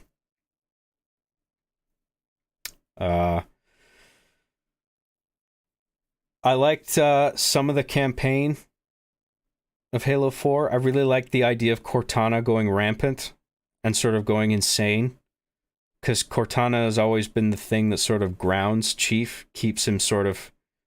Well, there's an interesting thing going on there where she's kind of fake in a way. She's a computer, but she's also the thing that's keeping Master Chief human and not just... she's kind of helping him not totally be just this mindless killing machine. And that she has a sense of humor. She's like built with that in her system. And Chief also has a bit of wit, even though he's very like straight-faced most of the time. He does have a certain wit about him, and he'll exchange light little jokes with Cortana sometimes, and I really appreciate that dynamic that they have. They're almost like a married couple, the way they would briefly bicker sometimes. There's a part in the third game, I think, where, or maybe it's the second game actually, Halo 2, where like Sergeant Johnson drops off a tank for you to use on, I think it's the new Mombasa level where you first go to Earth. And It's like, it's in one sense it's cool because it's like, oh, this is the tank part, you know, you get to blow the shit out of everything. But then like Cortana has a line where it's just like, thanks for the tank, he doesn't get me anything. He being Master Chief. Well, that's just such like a married couple gag. I really liked that kind of little beats of writing like that, where you really like these characters, you know, and the dynamic that they have together. Um, and then and like to see Cortana going rampant in the fourth one, that was really a tragic thing, but not in a bad way. It felt like, okay, this is like, we're doing a new Halo trilogy now, and this is like a radical sort of change, but it feels appropriate. I like this idea of Cortana degrading, and then Chief has to deal with the fact that she's not there anymore. That's like this feels like a cool, laying interesting groundwork for a new trilogy of games, right? And there's like an emotional angle to it, right? Where like you want to put, I mean, Chief is supposed to be like this stoic sort of nothing affects me sort of character, but you do want to put him in situations where he might be like on uneven ground or on edge, or like has pressure, a unique pressure put on him that makes him sort of behave differently. That's interesting to see. So I kind of liked what Halo 4 was setting up, even though it tripped in a few places. Like the multiplayer was one. It just didn't really interest me for some reason. I don't think it was as well polished as the multiplayer in other modes too. And I think, did they still have Forge in the fourth one? I can't remember. It just didn't feel as special anymore. But I mean, I don't know if that's entirely the game's fault. But I do remember Master Chief's armor being really over-designed all of a sudden. I didn't like the new look. I was okay, like, between Halo 1, 2, and 3, there were, like, design changes to, like, Master Chief's suit, which I thought were okay, but, like, when it got to 4, it had, like, there's too many, like, bells and whistles on it. It felt too busy. And that the helmet, in particular, looked much different. And it is almost like it wasn't Chief anymore. I'm just like, who's that? Who's that guy? You have to sort of squint and be like, oh, okay, Master Chief, right, got it. But yeah, like Halo 4, whatever. I kind of enjoyed. Is it Halo 4 when they introduced the Didact? He was like the new big bad. And he's just like this fucking shredded ass alien who like he can float around and stuff. He's basically like the alien in the Scientology episode of South Park. I am the Didact. It felt kind of corny. It felt like a step down in terms of like villainy, especially because like the villainy in the previous games was much more complicated. You didn't have just like this one kind of central bad guy. I mean, I guess sort of with like Tartarus, the Brute, and then you had like the Prophet of Truth, who's just like leading everybody down this road of essentially suicide. But there was some interesting shit going on there because they were all gripped by this poisonous ideology, because they thought like, oh, the utopia is waiting for us. You know, we just have to. The idea was like ultimately releasing the flood, but that would lead to this new world. I can't remember the exact way they put it, the prophets, but it's just like it's something about a path, opening the path to enlightenment or something like that. I don't know. They had like the way forward. I can't remember what it was. There's like a specific phrase associated with it. Road to Salvation. Yeah, something like that. Yeah, The Great Journey. That was it. Right. Thank you. Bridges are useless. The Great Journey, right. So that was really the ultimate enemy, was that idea of going on the Great Journey and purifying existence for all life forms. But in actuality, it was unleashing this terrible plague.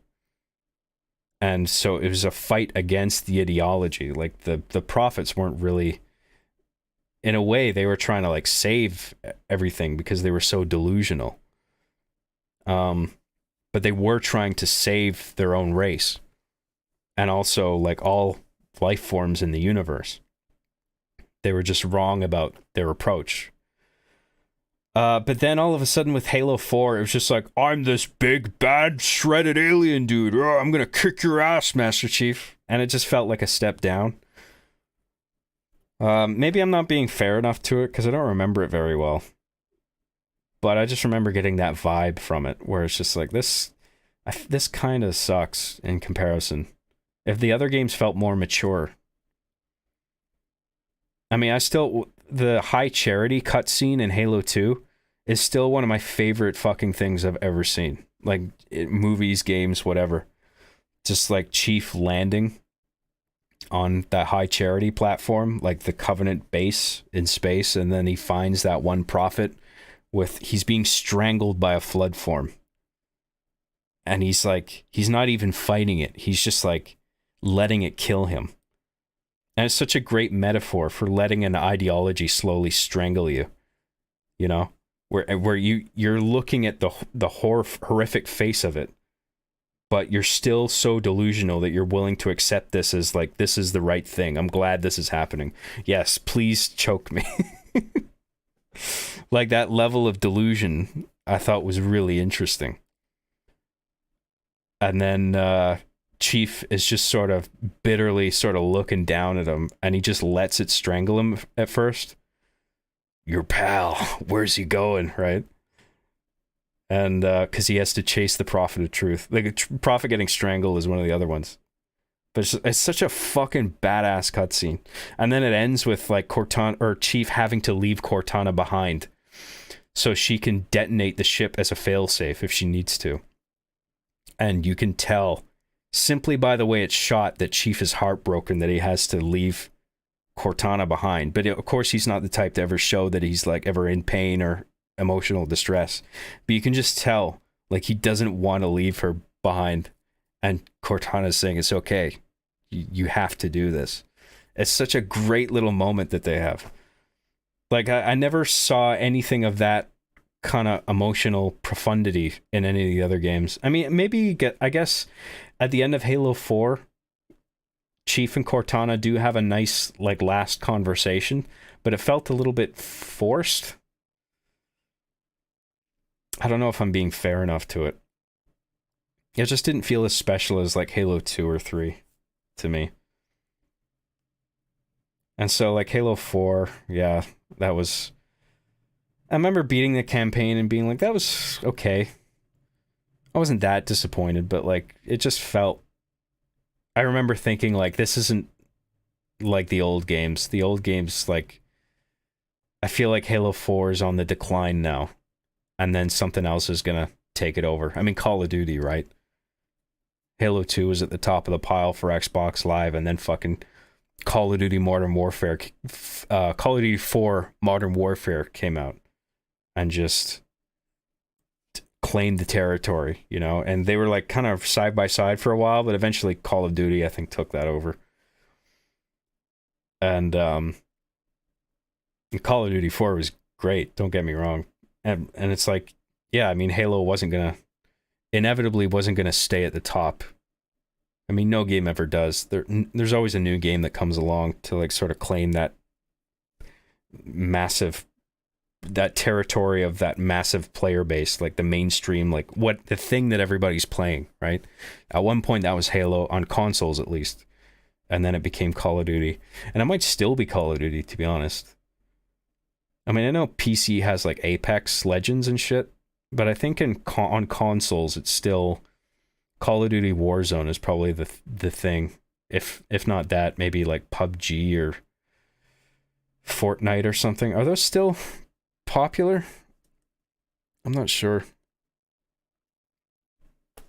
I feel like Call of Duty Warzone is still like the dominant sort of force there. But then, so Halo 5 came out, and there's like a new character, this bald Locke dude, and it's just like, who is this? Why can't can it just be about Chief?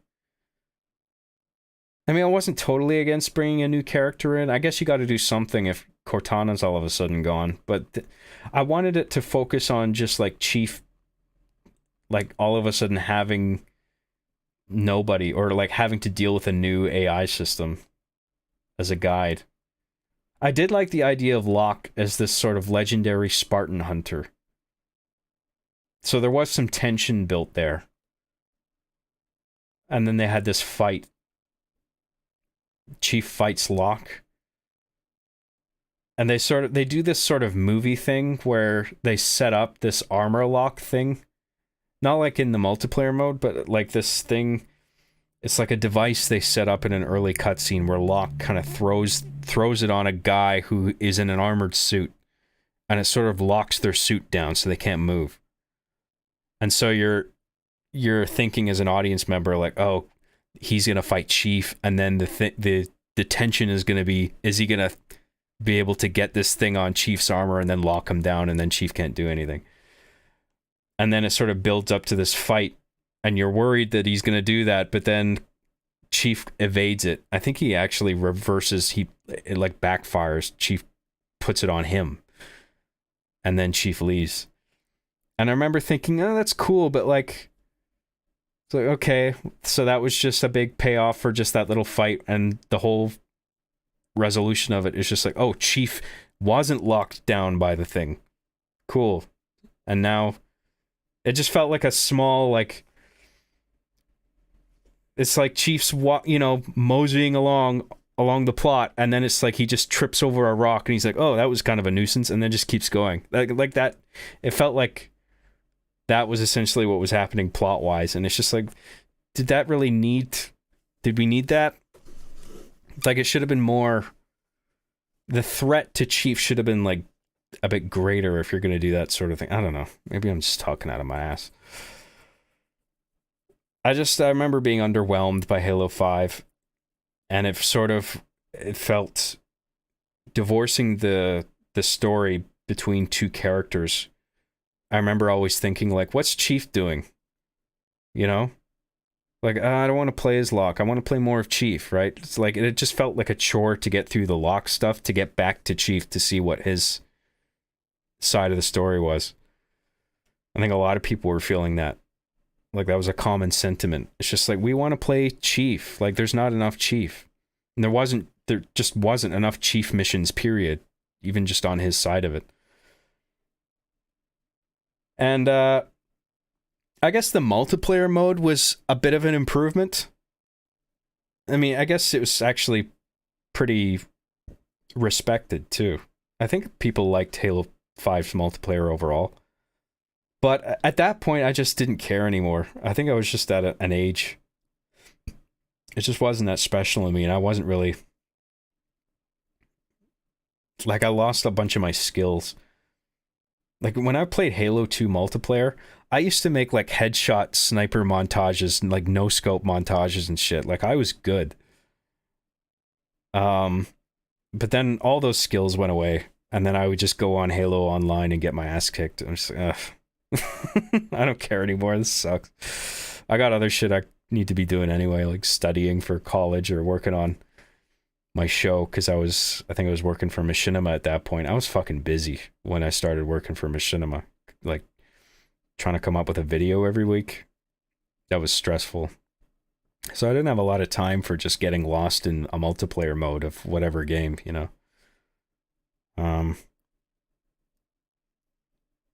So, and then Halo Infinite comes out, and I was really underwhelmed. I thought the campaign of Halo Infinite started strong. I was actually quite impressed with the way it started out. But then the Halo Infinite campaign just sort of flatlined after that. And then it just got like a little frustrating and repetitive and annoying. And then it ends with no real conclusion or direction. Like, there's just no payoff. Like, he says, Chief, early in Infinite, he says, like, this ring is not like the others. And then at the end of the game, in the last cutscene, he says, this ring, it's not like the others again. It's like, I know, you said that. How about telling me why it's not like the others? What the fuck is so different about it? And it was just clear to me, like, oh, they don't even know. 343, you know what I mean? Like, they didn't know where to take it. They were just like, let's just build this open world game and then we'll try and figure out a story along the way. You know? And it felt like the story in the earlier games took more of a priority. Because I remember the shift from Halo 1 to 2 was quite something. I mean, I liked the story in Halo 1, but then you got to Halo 2 where it started fleshing out the alien side of things, and they have their own political system and their own, like, hierarchy, and, like, you know, you had the prophets at the top, and then the brutes are sort of their enforcers, I guess. And then you have the, like, ranks of elites, and then the grunts. And, like, they have a whole... There's a political environment there that was interesting. And then you had this character of the Arbiter who was actually quite likable right from the get-go. And right away, you know, like, he's being lied to and he's being manipulated by the prophets. And then his journey is sort of realizing that the prophets are full of shit. And then he sort of meets Chief and they have this rivalry, but then they realize they're really on the same team. And then they start working with each other. Like, that was really fucking cool. Like, for, like, an action video game. Like, pretty sophisticated storytelling, I think. And everything since then just has felt like a step down. I mean, Halo 3 was a nice conclusion. But yeah, everything from then just felt like a bit of a... Like I said, Cortana's rampancy was cool, but then it was just... That was like a little peak in like a steady decline. And then Halo Infinite is just like, ugh, I don't care anymore. Like, I like the way it started, like I said, but it's just they didn't know where they were going, I think. They're just like, we know how to start this game off. We know we want to have this open world structure where you can fucking go. It's just like waypoints, 360 degrees, and you can go wherever you want. But it wasn't really that interesting. It got repetitive really fast because it's just like, oh, here's a chunk of enemies, kill all of them. Oh, here's a chunk of enemies, kill all of them. Oh, there's a tower. Go in there, press the button, come back out. Oh, there's 3 waypoints. There's 3 buttons now. I got to press the 3 buttons and then go to the main tower where the main button is and press that button to like, it's just very like, ugh. Everything felt like a chore. It felt like there was no... It didn't feel like there was any narrative pull to it. They had this girl alien. I mean, she was kind of interesting in the cutscenes, but then you fight her and it's just annoying. She's just one of those bosses that teleports around, and it's like, it was just an annoying boss fight, I remember. And it just felt anticlimactic. It's just straightforward. It's just like they introduced the girl alien, and then it's like the end of the game is just like, let's kill the girl alien. And it's okay. Like, there's no, how about some twists and turns? Like, you mentioned the Endless, but you didn't even fucking introduce them. What's the Endless? At the end, like, the girl alien is just like, you have unleashed the Endless. And it's like, what is the Endless? You haven't even said it yet. I don't know why this ring is different. I don't know what the Endless is. And the Endless was obviously just 343 going like, oh, well, we need something like the Flood that's like really dangerous and plague-like. But it needs to be scarier than the Flood somehow, even though... How do you make something scarier than the Flood? That's sort of like the pinnacle of that idea, where it's like you have this gross parasite that just takes over everything. So... Like, where do you go from there? Like, I'd rather they just brought the Flood back again. Instead of mentioning this Endless thing where they haven't even established what it is. Like, I was intrigued by it when it was first mentioned. Because it's like, oh, what's this? Worse than the Flood? Really? Oh, okay. Scarier, you say? And then it gets to the end of the game and they still don't introduce it. And it's like, oh... you guys don't know what you're doing, do you? This is all just... It's just about keeping Halo on life support at this point. And just pulling whatever out of your ass to make your world design work. Which, I mean, to be fair, I liked the open world design, kind of. I mean, it got repetitive, but I loved the grappling hook. I love going around shooting the hook and swinging, like that whole idea of like, because they already did like they did the jetpack in Reach, right?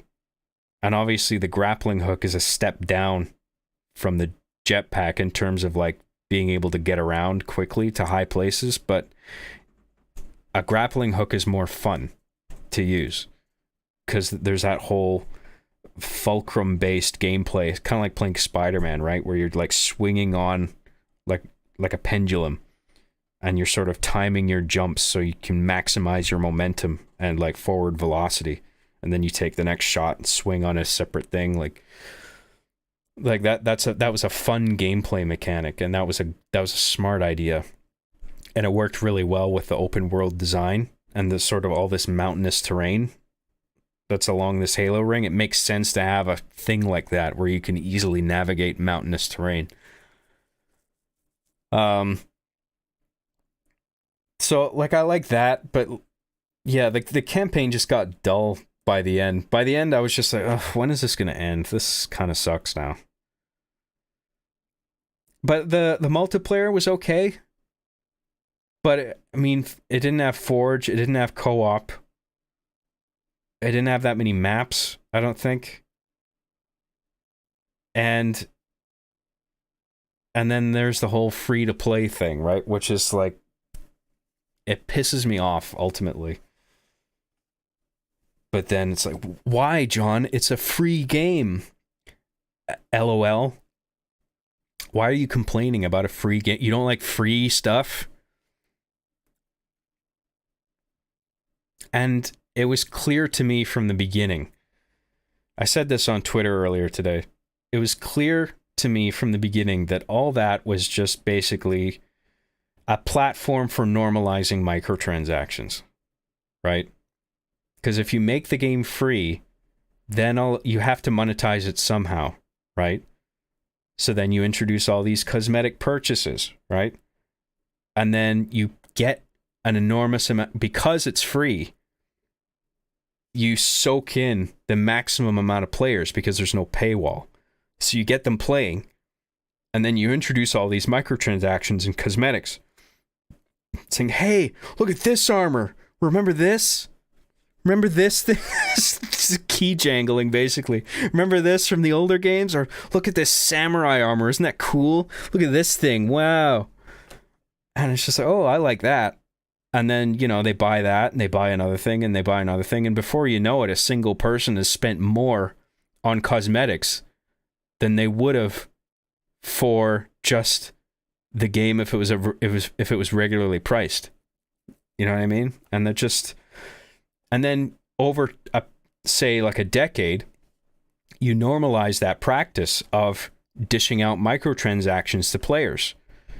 And then I think 10 years down the line, you'll have developers releasing games for full price and putting in those egregious microtransactions where they're selling a fucking armor coating for $20. You know? It's just conditioning. I remember talking about this on... Every Frame of Pause with those guys. It reminded me of that scene in Chicken Run where all the chickens are just getting fattened up, you know? And that one girl chicken is just running around going like, don't you see what they're doing? They're fattening you up, you know? They're conditioning you to be okay with this kind of shit. So years down the line, nobody's going to complain, right? It's all just a money-making thing. And it's just... This stuff gets in the way to a point where we have to wait X more amount of years before an actual new Halo game comes out, you know? Instead of just them getting right onto the next game, it's just like, how can we milk Infinite for the next X amount of years with all these like little cosmetic purchases, things people recognize from the older games, and we're going to make bank on it because of, you know, nostalgia, right?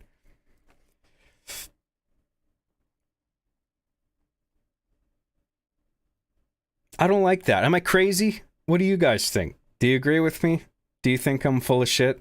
Do you think it's good that it's a free to play thing and oh, just leave people alone. They want to buy a fucking stupid suit or a coat for their gun. Just let them do it. It's their money. They can spend it however they want. You know? I mean, there's something to be said for that, but like, this shit just gets in the way of new mainline releases, I think. Just make a new fucking Halo game and tell a story, for Christ's sake, that's interesting. Think about the lore. Get a good writer. Get an experienced sci-fi writer on the team to like actually make something interesting. Put Master Chief on an emotional journey that puts him through the ringer, you know? I want a Halo game that's fucking scary and puts Chief through the ringer emotionally. I don't know how. Maybe something with Cortana, maybe a new AI that comes in. I mean, they have a new Cortana now, don't they? I can't remember what they did with her exactly in Infinite. It is Cortana, but it isn't. There's something going on there that I can't remember what the thing is. It's like a copy of Cortana, but she's just forgotten everything. She's like the real Cortana, but she's just has amnesia or something. I don't know.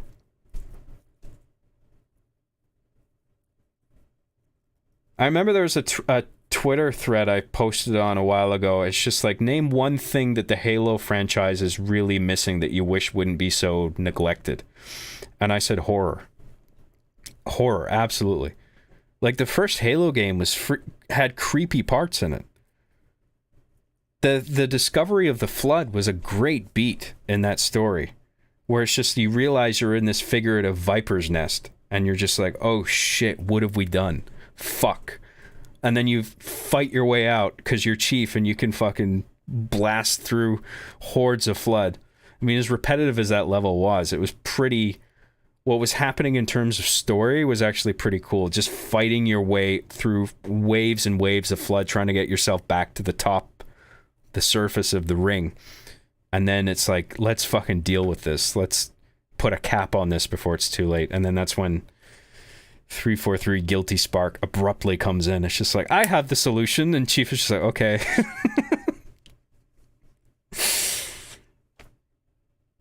And there was a little bit of like camp there, like silliness, but it worked.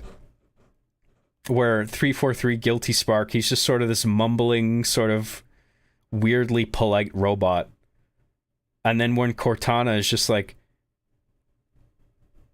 well, Guilty Spark tries to get like Chief to put the index in the big thing, the machine, whatever it is.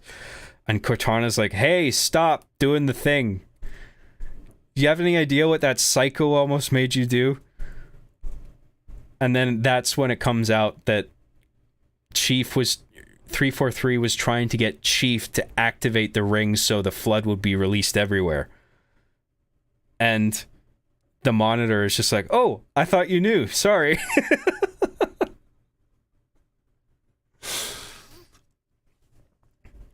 There's little beats where Chief is like vulnerable and unsure of what to do. That I really appreciate it. There's a cutscene in Halo 1 where Cortana is like, she's telling Chief what he needs to do. I think it might have been just before Assault on the Control Room or something, one of those levels. Where it's just like, do this, do that, stop the Monitor. And Chief's animation, he's sort of like running to like do the thing, but he's also like looking back at Cortana, like soaking in everything that she's saying. And he just looks kind of bewildered, and he's just like, okay, yeah, right. And then he just runs off. That's such a great cutscene. There's just a little in the way Chief is animated there. Like, that's a little moment where he wasn't exactly sure what to do, and he really needed Cortana's help there, you know? And I don't see little beats like that anymore. You know? It's the end of Assault on the Control Room. Yeah, okay. Fuck, that was a good game. Just a solid ass campaign. And then it had this great climax at the Pillar of Autumn crash site where you're trying to it's like a big bomb basically to Chief, and he's trying to blow it up. And then like there's a cutscene where Cortana's just like, oh, we need to start a chain reaction. We need some kind of explosive. And she looks around at Chief, and Chief's just like tossing a grenade in his hand. And then it's like, that's great. And then I think there's the Halo 1 campaign had this sort of chapter structure where like text would fade in. And it would be like the title of the chapter that you're playing.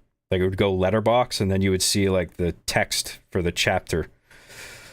And I think at that moment in the campaign, the text is, and the horse you rode in on, which is so fucking cool, right? Because the full quote is fuck you and the horse you rode in on.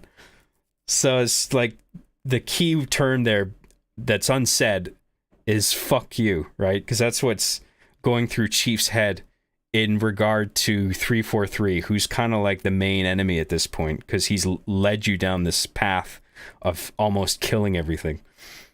And now it's just like, dude, you tried to trick me. Fuck you, dude. I'm gonna blow the fuck out of you. I'm gonna blow the fuck out of this whole stupid ring. Just like, it's one of those moments where the player and the character you're playing as, their motivations are in direct alignment, where it's just like, yeah, fuck that guy. I'm going to blow the shit out of this place. And it's just so energizing and like compelling to play when you achieve that kind of synchronicity. And then you have that moment where you get in the Warthog and you're racing to get to your pickup point, and then Foehammer gets shot down. And then there's a moment where you're just sitting there idling in the Warthog going, what the fuck do we do now? And then Cortana chimes in. It's like, there's a pelican in whatever bay down, but you can make it, but you have to go now. And then you just like book it down this exploding hallway. It's such a fucking cool ass last mission. And just the whole structure of the campaign overall. I mean, like there were parts where this plot was kind of duct taped together, which is exactly how I think Joe Staten described it. He was the story duct tape guy, and he would just find ways to sort of bridge gaps between levels to make it sort of make sense narratively. But yeah, I think if the later games had special things like that, I would recognize them and appreciate them. But like, I don't think, certainly not Infinite. Infinite didn't have. I don't think I finished the campaign for Halo 5 because I got bored. I'm sick of not playing as Chief, and these enemies are boring because they're not aliens anymore. They're just like these light-based sort of robots that they just kind of... they weren't fun enemies to fight, I don't think. It was like a step down in terms of like player engagement. But I did finish Halo Infinite, but I was only just barely intrigued. And then just to discover at the end that they weren't going to answer any of the questions that they set up. And it's just like, oh, fuck off. I got to wait for the next Halo now, which is going to come out, what, never? Because you're just going to keep making DLC for Infinite for fucking ever? And not even campaign DLC, but just multiplayer DLC. Like, answer the campaign stuff. I want to know what the fuck happens. What's the endless? Why is this ring different? Why are we doing this? Is there a narrative purpose to this, or is this really just about keeping Halo on life support now because the franchise is too much of a moneymaker, you know? Or Microsoft is just like, we don't care what you do, just make another Halo game. Do it now. Because we want money. It feels like that's basically it. So now we have Infinite now, right? With this half-assed campaign, in my opinion. Some people like it, it's fine. But I thought it started off good, like I said, but it's just really underwhelming, and it didn't answer the questions it set up. It wasn't nearly as satisfying as the initial games. Certainly not Halo 1. I love the Halo 1 campaign. And Halo Infinite was just like a wet fart in comparison.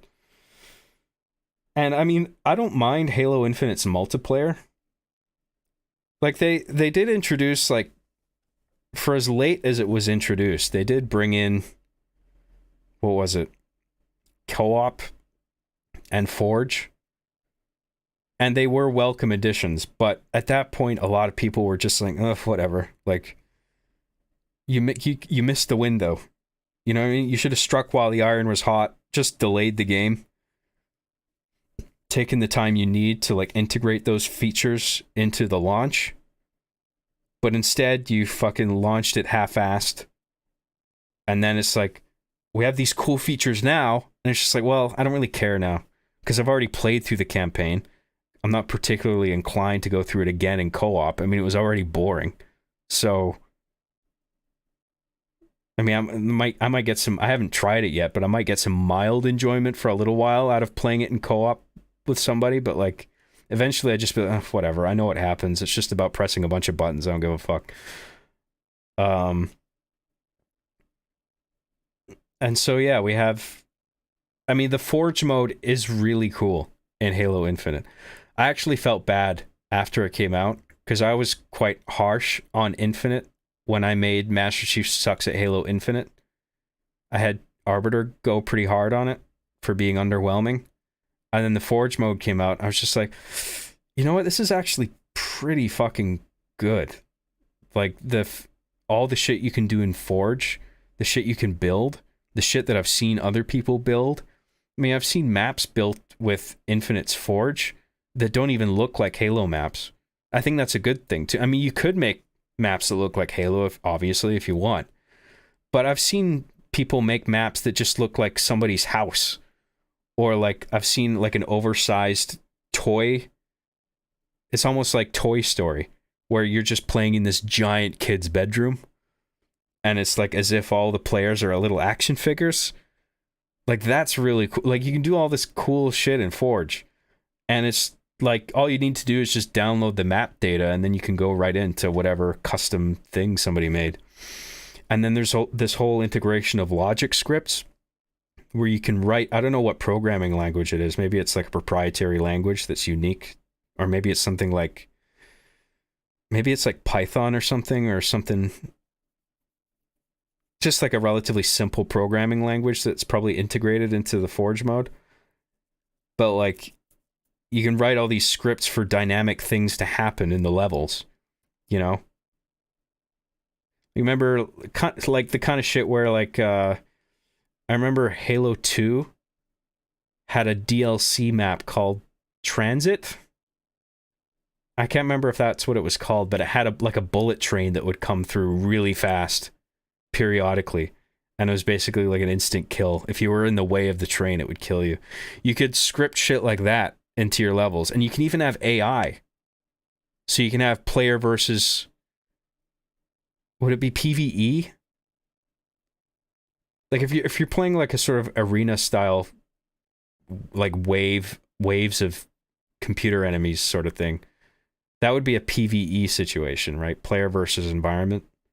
Or is environment the wrong term to use there? I'm not sure, but it's just like human players cooperating to kill computer enemies. Like, you can put enemy AI. You can put basically as many enemies as you want, whatever the budget will allow, and the budget is surprisingly high. So you can have Terminal. Oh, okay, yeah. It wasn't Transit, it was Terminal. That was the map. That was a great map. And I love that sort of element where if you're in the way of this train, it could kill you if you're not careful. So yeah, you could build shit like that in Forge now. Basically whatever you want. I mean, the opportunity, the sky's the limit, really. It's just your imagination is the only bottleneck at this point. Because you have all this memory to work with. You have an enormous budget. You can construct any kind of geometry that you want. And you can put whatever custom textures you want on it, too. Like, I played a map in Halo Infinite. It was just like Walmart. Like the shopping mall. It's just like a Walmart. You can like run around the parking lot and you look at the big Walmart sign and you can go in and it's just like shelves, and that's so stupid. But like this, I'm like, this is great. Like this, and they also introduced like custom lobbies. So you can sort of browse and look through all these stupid maps that people are playing on. It's like, oh, hey, 15, 16 player deathmatch in Walmart. I'm down. Let's do it. And The Forge mode was very cool. And after that came out, I kind of felt bad about how hard I went on Infinite. Although I think they do deserve criticism for their half-assed launch. They did inject a bunch of content into on Infinite, at least in terms of multiplayer, that was like, this is pretty good. Like, good job. I just wish the campaign wasn't so lame. I would like there to be more story content and not just like rushed bullshit. Like, do something really good and narratively interesting, you know? Put Chief through the ringer. Give him an emotional dilemma. Make him have to do something that's scary, you know? I want to feel spooked in a Halo game. I want there to be some psychological element, you know? Like, do like a campaign where Chief's maybe losing his mind or something. He's like hallucinating or something. I think that might be cool. Something that's like character driven. I mean, don't lose sight of the fun gameplay and all that, obviously, but like, just... I like the Master Chief character, and he's not just a drone like Doom guy. There's like there's an element of personality to him, and you got to create a story that sort of plays around with that.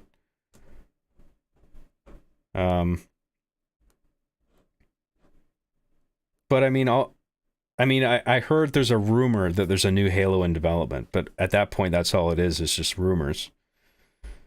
Rumors, and then Joe Staten and whoever saying, we're still making a new Halo thing, whatever form that takes. And that's all we've got to go on right now. And yeah, and now Halo's obviously not really at the top of the pile anymore. I mean, that's what is the go-to shooter multiplayer nowadays? Is it COD? Or is it Apex? Or what has the most amount of players playing it actively? COD Warzone? Yeah.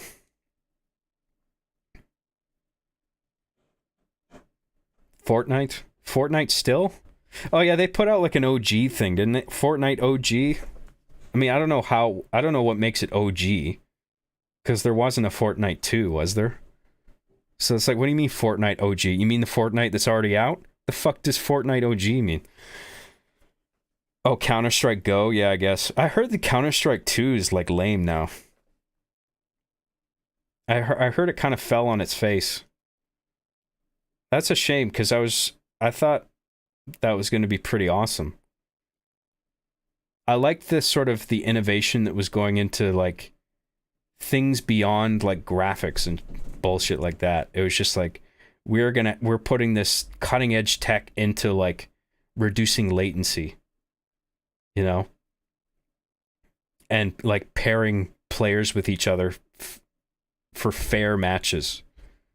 Like that was sort of the innovation on their part.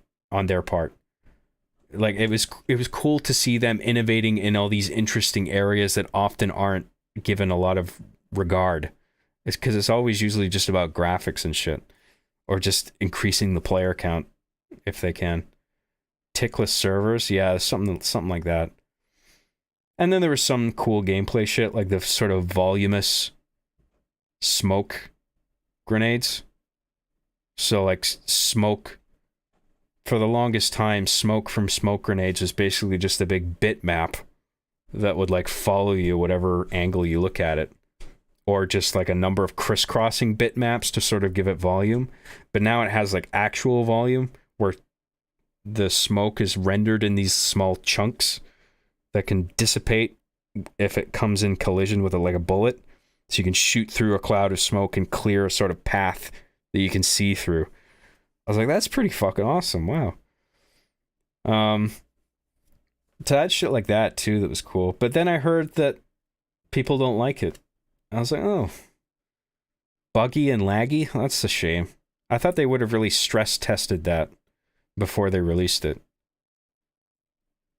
Valve is, I think, pretty good with shit like that. I mean, they have really sophisticated software engineers, so like, it surprises me that Counter-Strike 2 sort of fell on its face out the gate like that.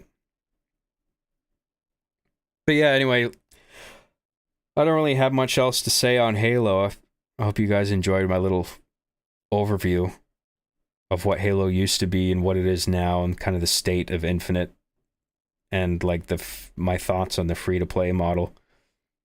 And I hope you guys leave comments in the chat. You know, tell me what you think. You think I'm wrong? You think I'm full of shit? Because I know I probably got some shit wrong.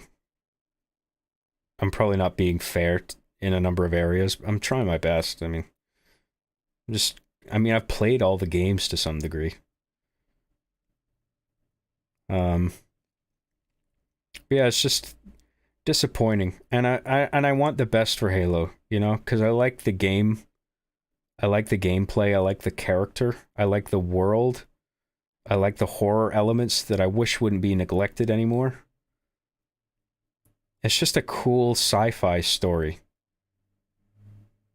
and I want to see more, and I want to see it done well. I don't want the story neglected in favor of fucking multiplayer, because everything is trying to be like fucking Fortnite now, you know, with like battle royale and cosmetics and transactions and, you know, movement. Everything's a movement FPS now, where everybody's fucking sliding around like some super soldier, like in Crisis or something.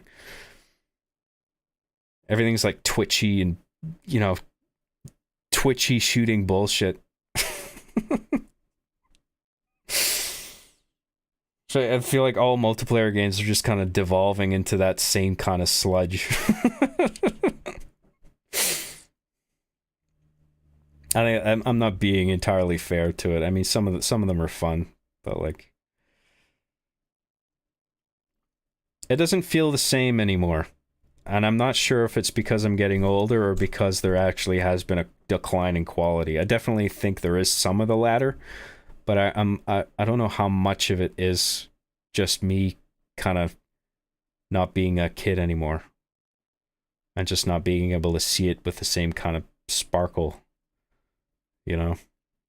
But you can let me know in the comments, because I read them.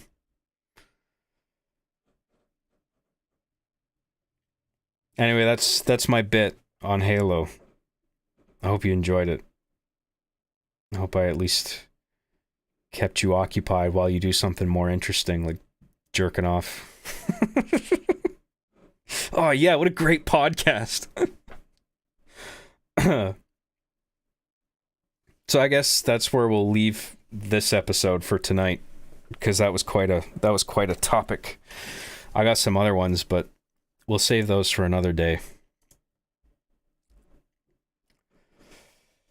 I guess we'll go back to super chats and see what new ones there are.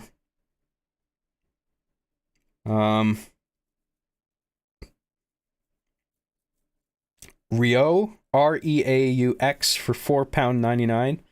Yo, John, I turned 20 today. Eternally grateful to you for your content over the years, and I'm super happy you got that play button. Love, my boy. Thank you very much. No, you're welcome to the content. I've been happy to make it. Still the best job I've ever had. It's fun. Thank you, man.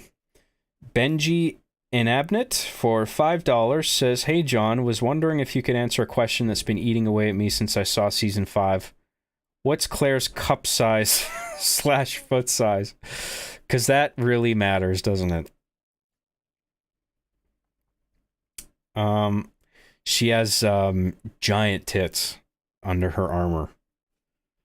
Like, what's the largest cup size? Double D's? Definitely double D's, like triple D's. Z cups. Is Z cups a thing? There you go.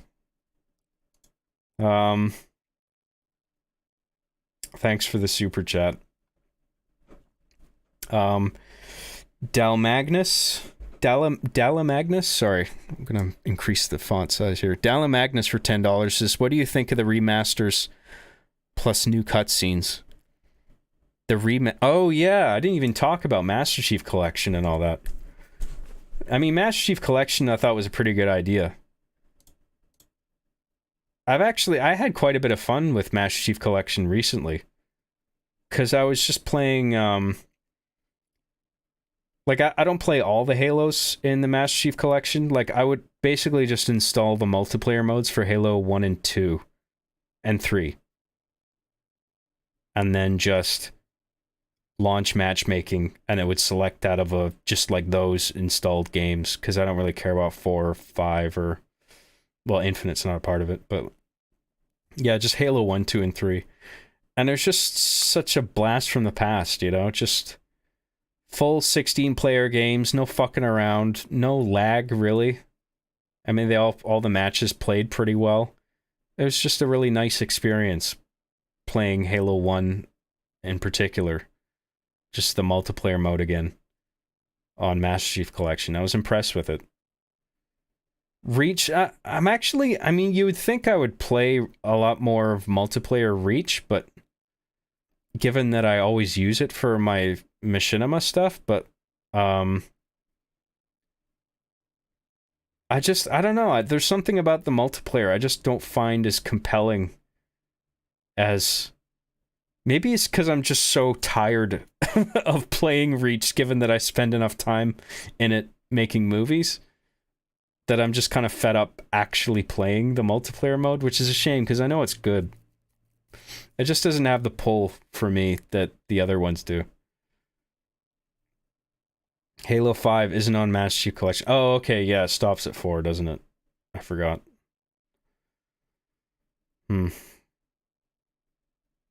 Yeah, I'm not interested in 4.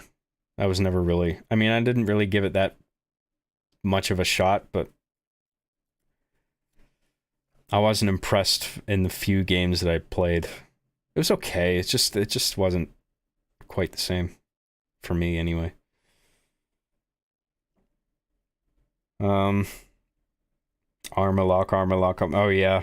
Yeah, maybe the power-ups had something to do with it, like the armor abilities. I mean, they're cool because they make machinimas interesting, because it's like different props and things you can do with the characters, but from a gameplay perspective, I just find them kind of in the way for some reason. Like, whenever I see someone with armor lock, she's like, oh, fuck off. God damn it. I thought I had this guy, and then he does that. And then I start getting pelted with bullets, and it's just like, you little fucker. Good job, I guess. I think I'm just fatigued by Halo Reach's maps and features because of the sheer amount of time I've spent making movies with Halo Reach, which isn't fair.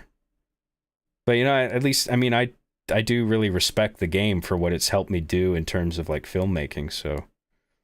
That's actually one of my other topics, is my machinima methods. Why I favor Reach over the other Halo games, and other games broadly. But we'll do that another episode. That's another big topic. Well, I mean, I don't know if it's a huge topic, but big enough that I don't want to do it in this stream, because I feel like we've done this long enough already. I would like to start my Resident Evil 4 playthrough, though, because there's still a few hours left tonight, and I would like to at least get that started. So I think we'll still do that after this, if you guys are down to tune in. I don't know how long I'll stay on for, because we've been doing this for a while, but I can get it started at least. We'll finish off the super chats first, though.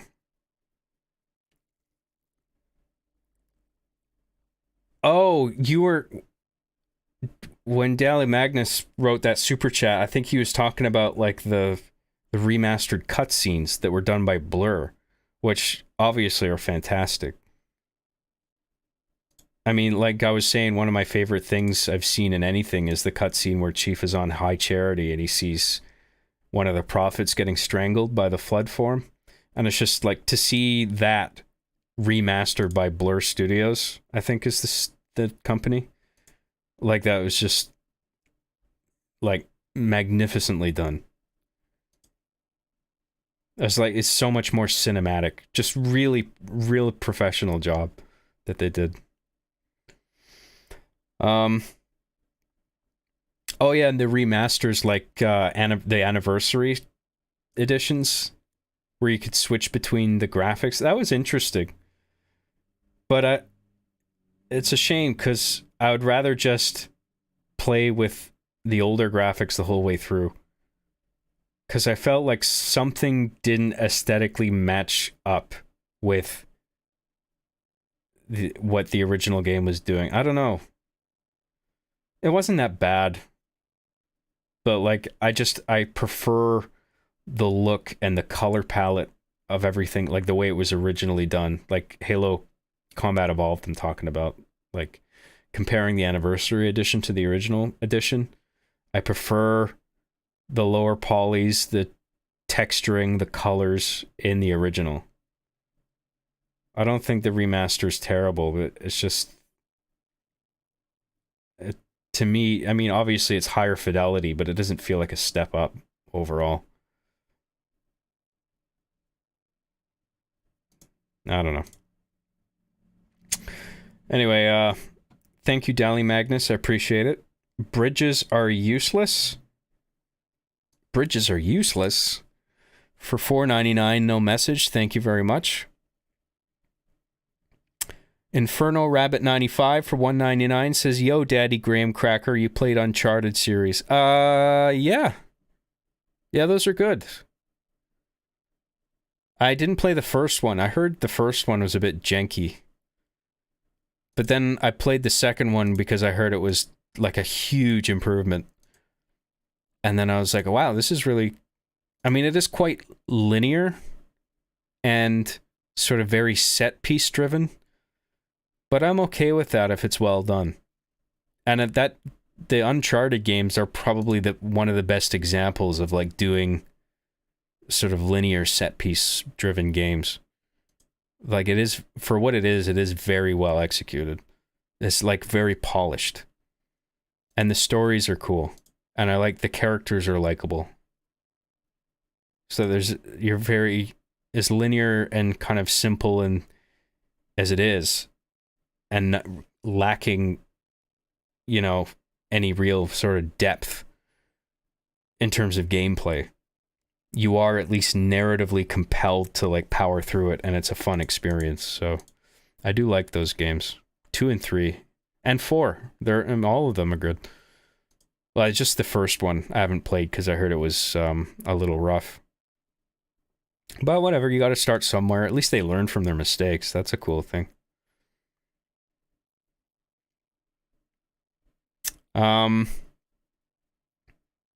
Captain Clark 23 for $2.99 Australian dollars says, "Here, Toots, go buy yourself some horse armor." Horse armor? What's the horse armor for? Oh man, that's reminded me. I don't play Rainbow Six Siege, but I installed it and I bought the Chief skin so I could make the Halloween special with it. Because I wanted players to see him with the Chief skin enabled. Like when he dies, it sort of goes third person and you can see like the skin that you have. And I wanted people to see that it was the Chief model. And it was $30. I think just about $30 just to get the Chief skin. And I was shocked. I was like, are you fucking kidding me? Like, it was even worse than the thing right now with Halo Infinite and like the Mark V armor. I was like, $30 for a skin? Get the fuck out of here, dude. But I bought it anyway. I bought it for the episode. I didn't want to skimp out on that. I was just like, fuck it. It's for the show, so whatever. I'll get a few super chats maybe for the episode, and then that'll pay for it. You know? So I was just like, fuck it. I'll just get it. But I mean, just the principle of it, you know? For a skin, charging that much. Like, if you want to charge like $5 for it, like, okay, I still think that's a lot for a skin. But sure, I guess. But 30 is egregious, I think. You know? I don't think they should be charging that much for like a simple cosmetic. But the defense, obviously, that they're going to use is like, well, people are willing to spend that money for the thing. So whatever. We just do whatever the market demands. And it's just like, yeah, just because you can doesn't mean you should, right? I mean, because that's a lot. I mean, that's like almost a third. It's like almost a third or a half of the game's retail price. I just don't think you should be charging that much for what's essentially a tiny sliver of what that game offers. Whatever. But people are willing to buy it. Cool, I guess. Good job, guys. Thanks for normalizing this fucking horseshit trend. Anyway.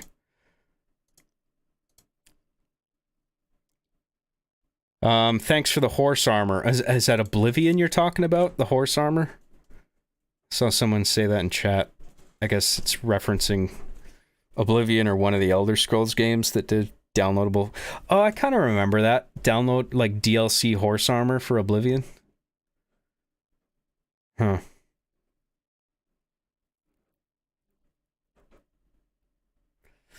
Job CJG, will you do a milestone video for hitting 100k subs? What is that? I don't know what a milestone video would be. Like, I think I'd rather just put out my usual videos. What would a milestone video look like? Is that a thing?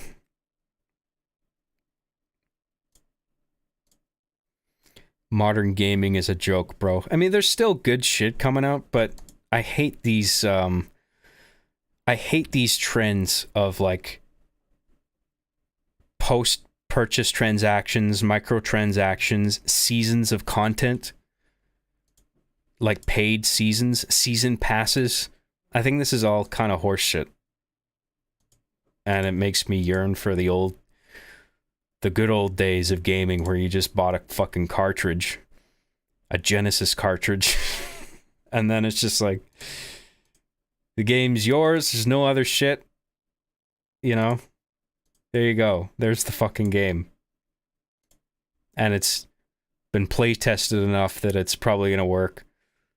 And maybe there's a few glitches here and there, but then they're probably just fun, you know, to play around with if you want to.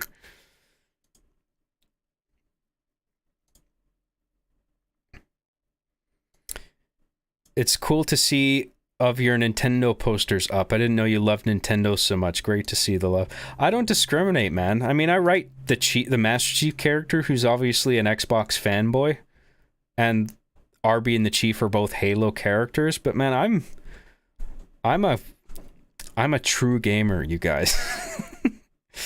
My first console was the Sega Genesis, and then I got a Game Gear, and then I was a Sega kid for a long time. And then but I had friends who had like a NES and Super Nintendo. I had another friend who had I had a friend who had NES. I had a friend who had Super Nintendo. I had a friend who oh man, you can tell I'm tired. I had a friend who had PS1. And so that was my way of getting familiar with all like the RPGs and shit, JRPGs, like Final Fantasy and stuff. And then I got a PlayStation. No, my next. What was the next thing I got? I got an N64 for Zelda and Mario. And then I got a Sega Dreamcast because I wanted to play Sonic Adventure and Shenmue and stuff. And then I got the Nintendo GameCube. So that's when I started going over to like Nintendo. And then I got a PS2 to play Vice City, and that was when I went over to Sony. And then since then, I sort of jumped between all the different companies. So like I played a lot. And then now, across the past several years, I've done a lot of research into like the history of gaming, so I know how shit started. I know all about Atari and stuff, and like the slew of consoles that came out alongside Atari, trying to compete with them, like the Magnavox and the Intellivision and ColecoVision. I have a book full of console teardowns, because I'm really interested in how all these consoles work. Yeah, I know a lot about the industry, and I appreciate all good games on any console. It doesn't matter what it's on, you know? Because that's all, who cares? It's like, where are the good games, right? And that can be on anything, right? So, did you play Sonic Spinball and listen to the options credits music? Bet your ass I did. I didn't like Sonic Spinball as much as the other Sonics, but that was good. Damn, this is long. Yeah, sorry. I tend to go on.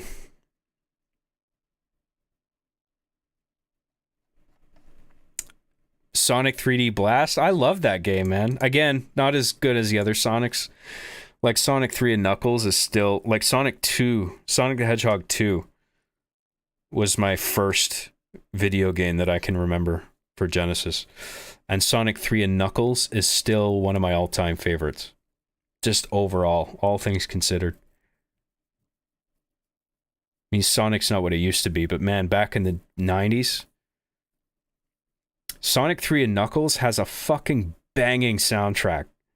The music is so good.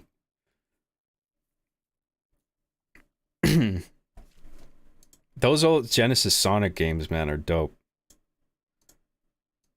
I wasn't a huge fan of Sonic 1.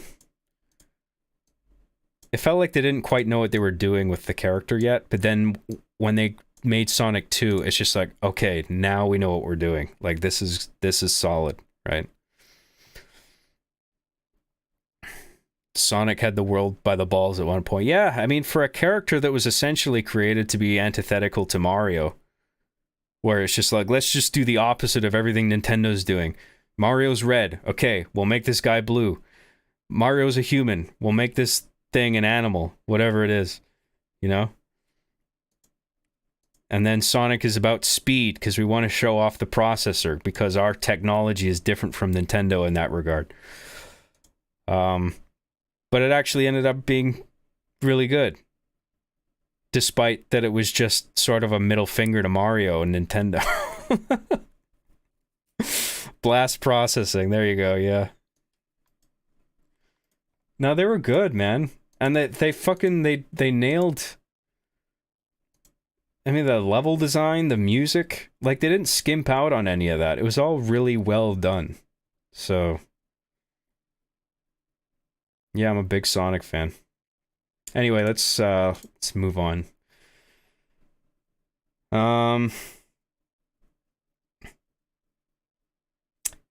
Thank you, Inferno Rabbit 95. Captain Clark 23 for $2.99 says, "Here, toots." Oh, sorry, I read that one out. Sorry, Captain Clark. Thank you for that. Play It in the Background for $2 says, "Hope you're staying safe. Heard Vancouver is nuts now." I don't think it's distinctly nuts compared to a lot of other cities. I mean, I'll think of a lot of cities are kind of shit right now. I don't think Vancouver is distinctly bad. I mean, it depends what part of Vancouver you go into, but they've always been bad. Like, East Vancouver is a fucking shit show. And it has been for quite some time. But, I mean, I don't go out that much anyway. I just get my movies and my video games, and I just sit and play and watch movies. That's all I do. And I write stupid movies, videos. I just want to play my video games, you guys.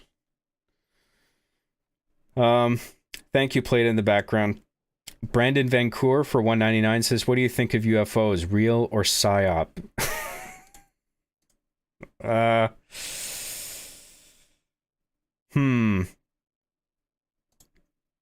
don't think we're alone in the universe. I think there's aliens. I think there's other forms of life out there. I just hope they're friendly. But they might not be. Might be like Mars Attacks, where they come down and fucking shoot us with death rays.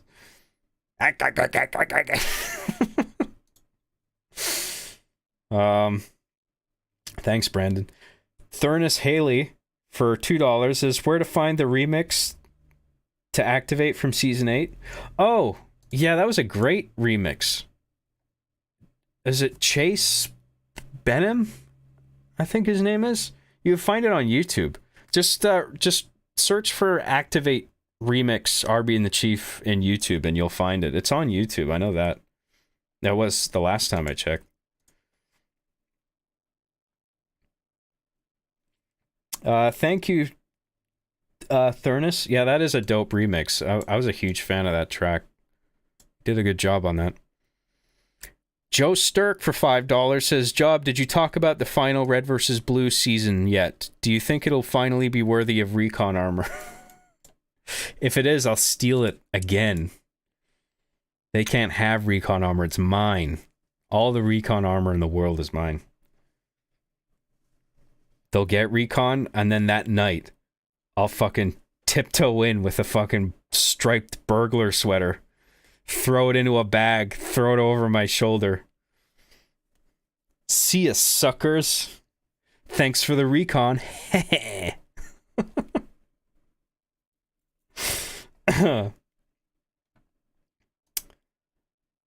Still love that Bungie gave you recon. Yeah, I think that was around episode 1 or 2 of Arby and the Chief. I think of episode 2. I made an episode where like Chief wants recon. And Arbiter kind of... In the video, he helps Chief write an email to Bungie asking for it. But people think that it was because of whatever that email said. It wasn't. I didn't actually send an email. Bungie just gave me the armor because I had been making the show. They actually posted on their blog a link to the first episode. And then like once I made another one, I think that just made them alone. That alone made them decide, let's just give him it because he's making a cool thing that we like. And then I got it, so yeah. And then, of course, what do I do right after that? I immediately make a new episode where Chief has the recon armor and he's just fucking gloating in front of everybody. Like, haha, I don't have it. Fuck you. Where's your recon armor? Oh, you don't have it? Oh, that's too bad. I do because I fucking rock and my dick is huge. Bungie gave me this recon armor because I have a huge fucking dick.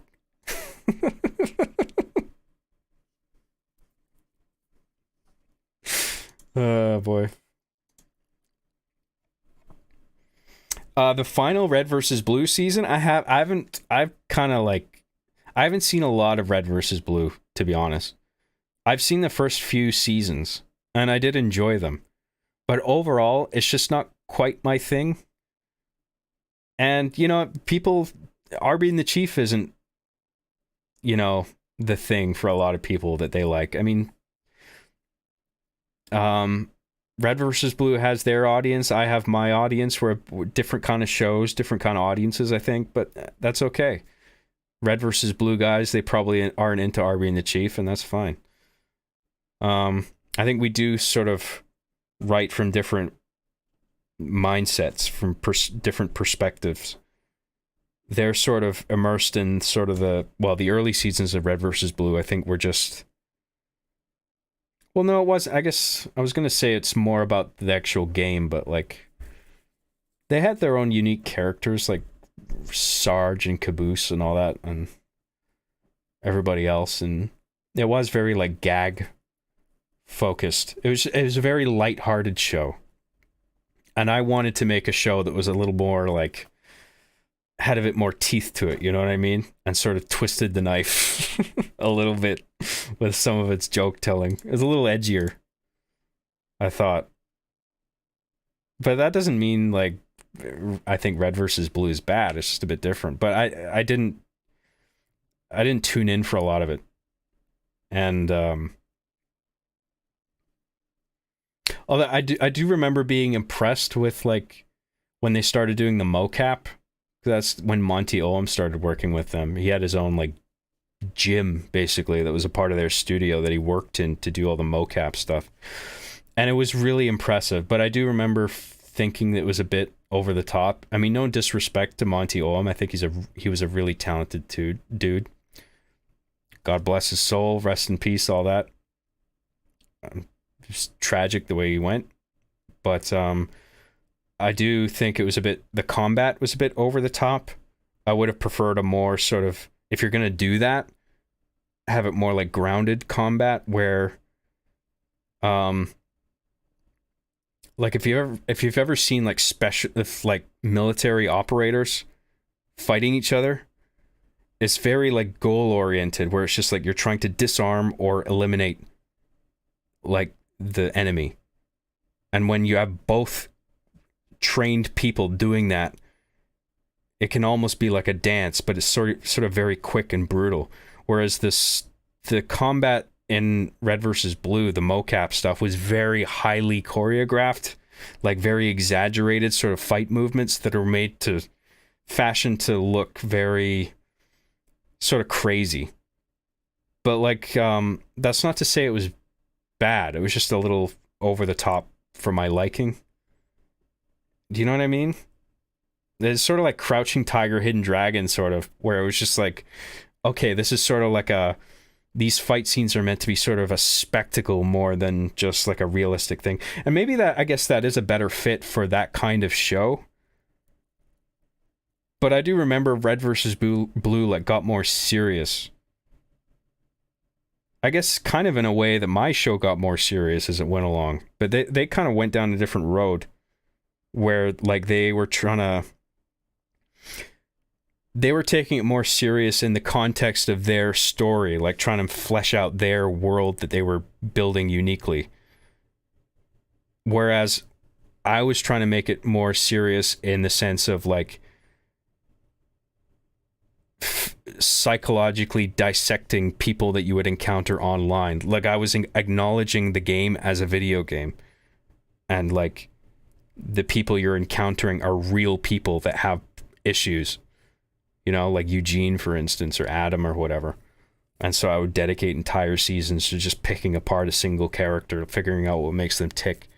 So there's like a real world sort of thing going on with my show, whereas they were just sort of immersed in their science fiction world. And that's, I mean, totally fine, you know. I hope they're doing well. I guess Rooster Teeth isn't what it used to be with all the crap that happened there, but I do have very fond memories of working with the core team, and everybody I met over there was very nice. So I have no bad words to say personally. I didn't observe any kind of wrongdoing or people getting mistreated or employees getting shafted or whatever. Like I never really saw any of that.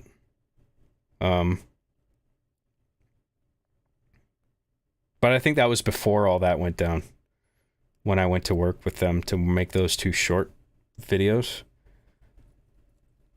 Yeah, Red vs. Blue is just a different show to mine. Mine was a bit different. And it's okay to just take a different direction, you know? But yeah, I wasn't really following it around the later seasons, so I don't know. I can't really say much about it.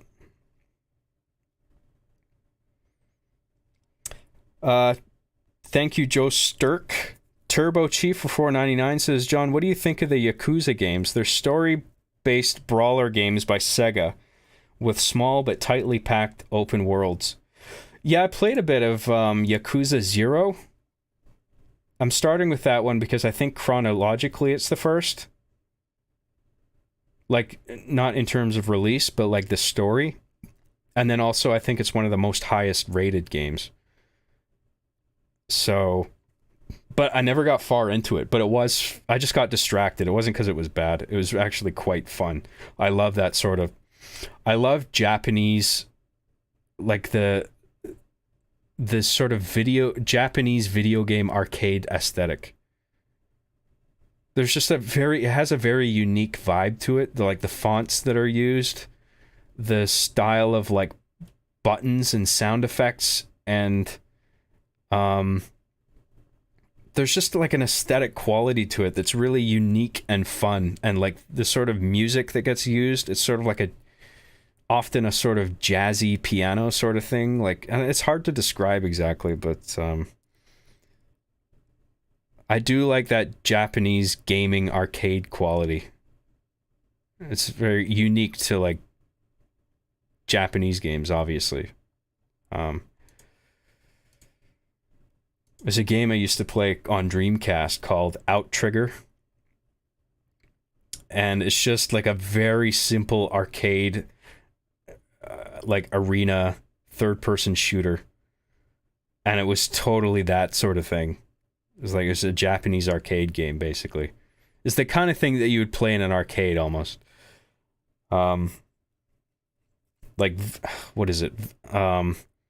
Not Virtua Fighter. Virtua Cop? Is that what I'm thinking of? Yeah, I don't know.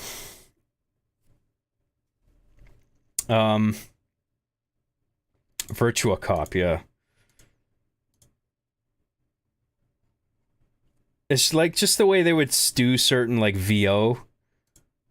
It's at certain parts of the game, like, get ready, go, game over. Like, Japanese games would do that in a unique way, I felt like, and yeah, that mixed with the music and the fonts and the sort of energetic gameplay is really cool. The Resident Evil arcade modes have that quality to them that I'm describing. Like, if you play Mercenaries in Resident Evil 8, for instance, more so than Resident Evil 4. If you play Mercenaries in Resident Evil 8, it has that quality I'm thinking of. A little bit. Man,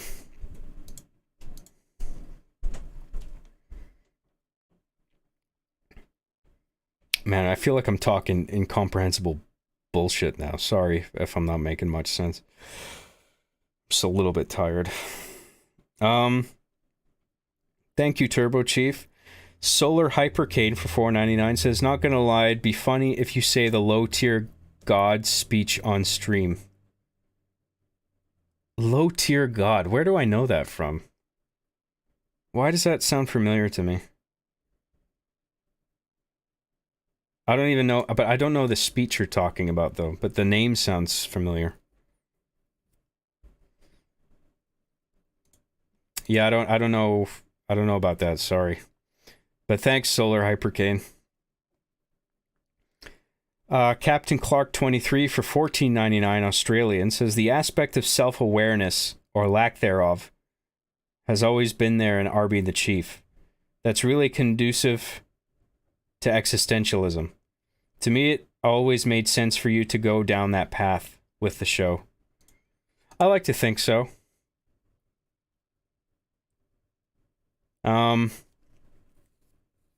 Yeah, I mean, people might say my show jumped the shark or whatever, or it became too serious, but I always saw it as just going deeper with the same premise that was always there. And just sort of looking a closer look into the hearts of people and what drives them to do terrible things. I saw an opportunity there to like tell something that was deep, and then using the fact that the main characters were toys to sort of tell a story about what does it mean to be alive. You know what I mean? That's eventually where it went. I felt that all felt organic to me going that direction. So yeah. Yeah, the show is what it is. I mean, I certainly lost a lot of viewers because I chose the direction that I did for developing the show, but what can I do? Show is what it is. I made the show that I wanted to make. The views are what they are. Whatever. I try not to be bitter about it. I'm grateful for the audience that I do have. And thanks to all you guys for sticking around and watching. So yeah. So that wraps up the super chats, everybody. So I think we're gonna call it. This is the end of this little broadcast. And I think what I'll do is I'm going to take a wee break, maybe get another drink, and then I want to start off my Resident Evil 4 playthrough and just get that going. I probably won't go that far into it, but I just want to get it going. And then we'll do part 2 of it soon. I don't know how many parts it'll take me. I can probably do it in 2 or 3.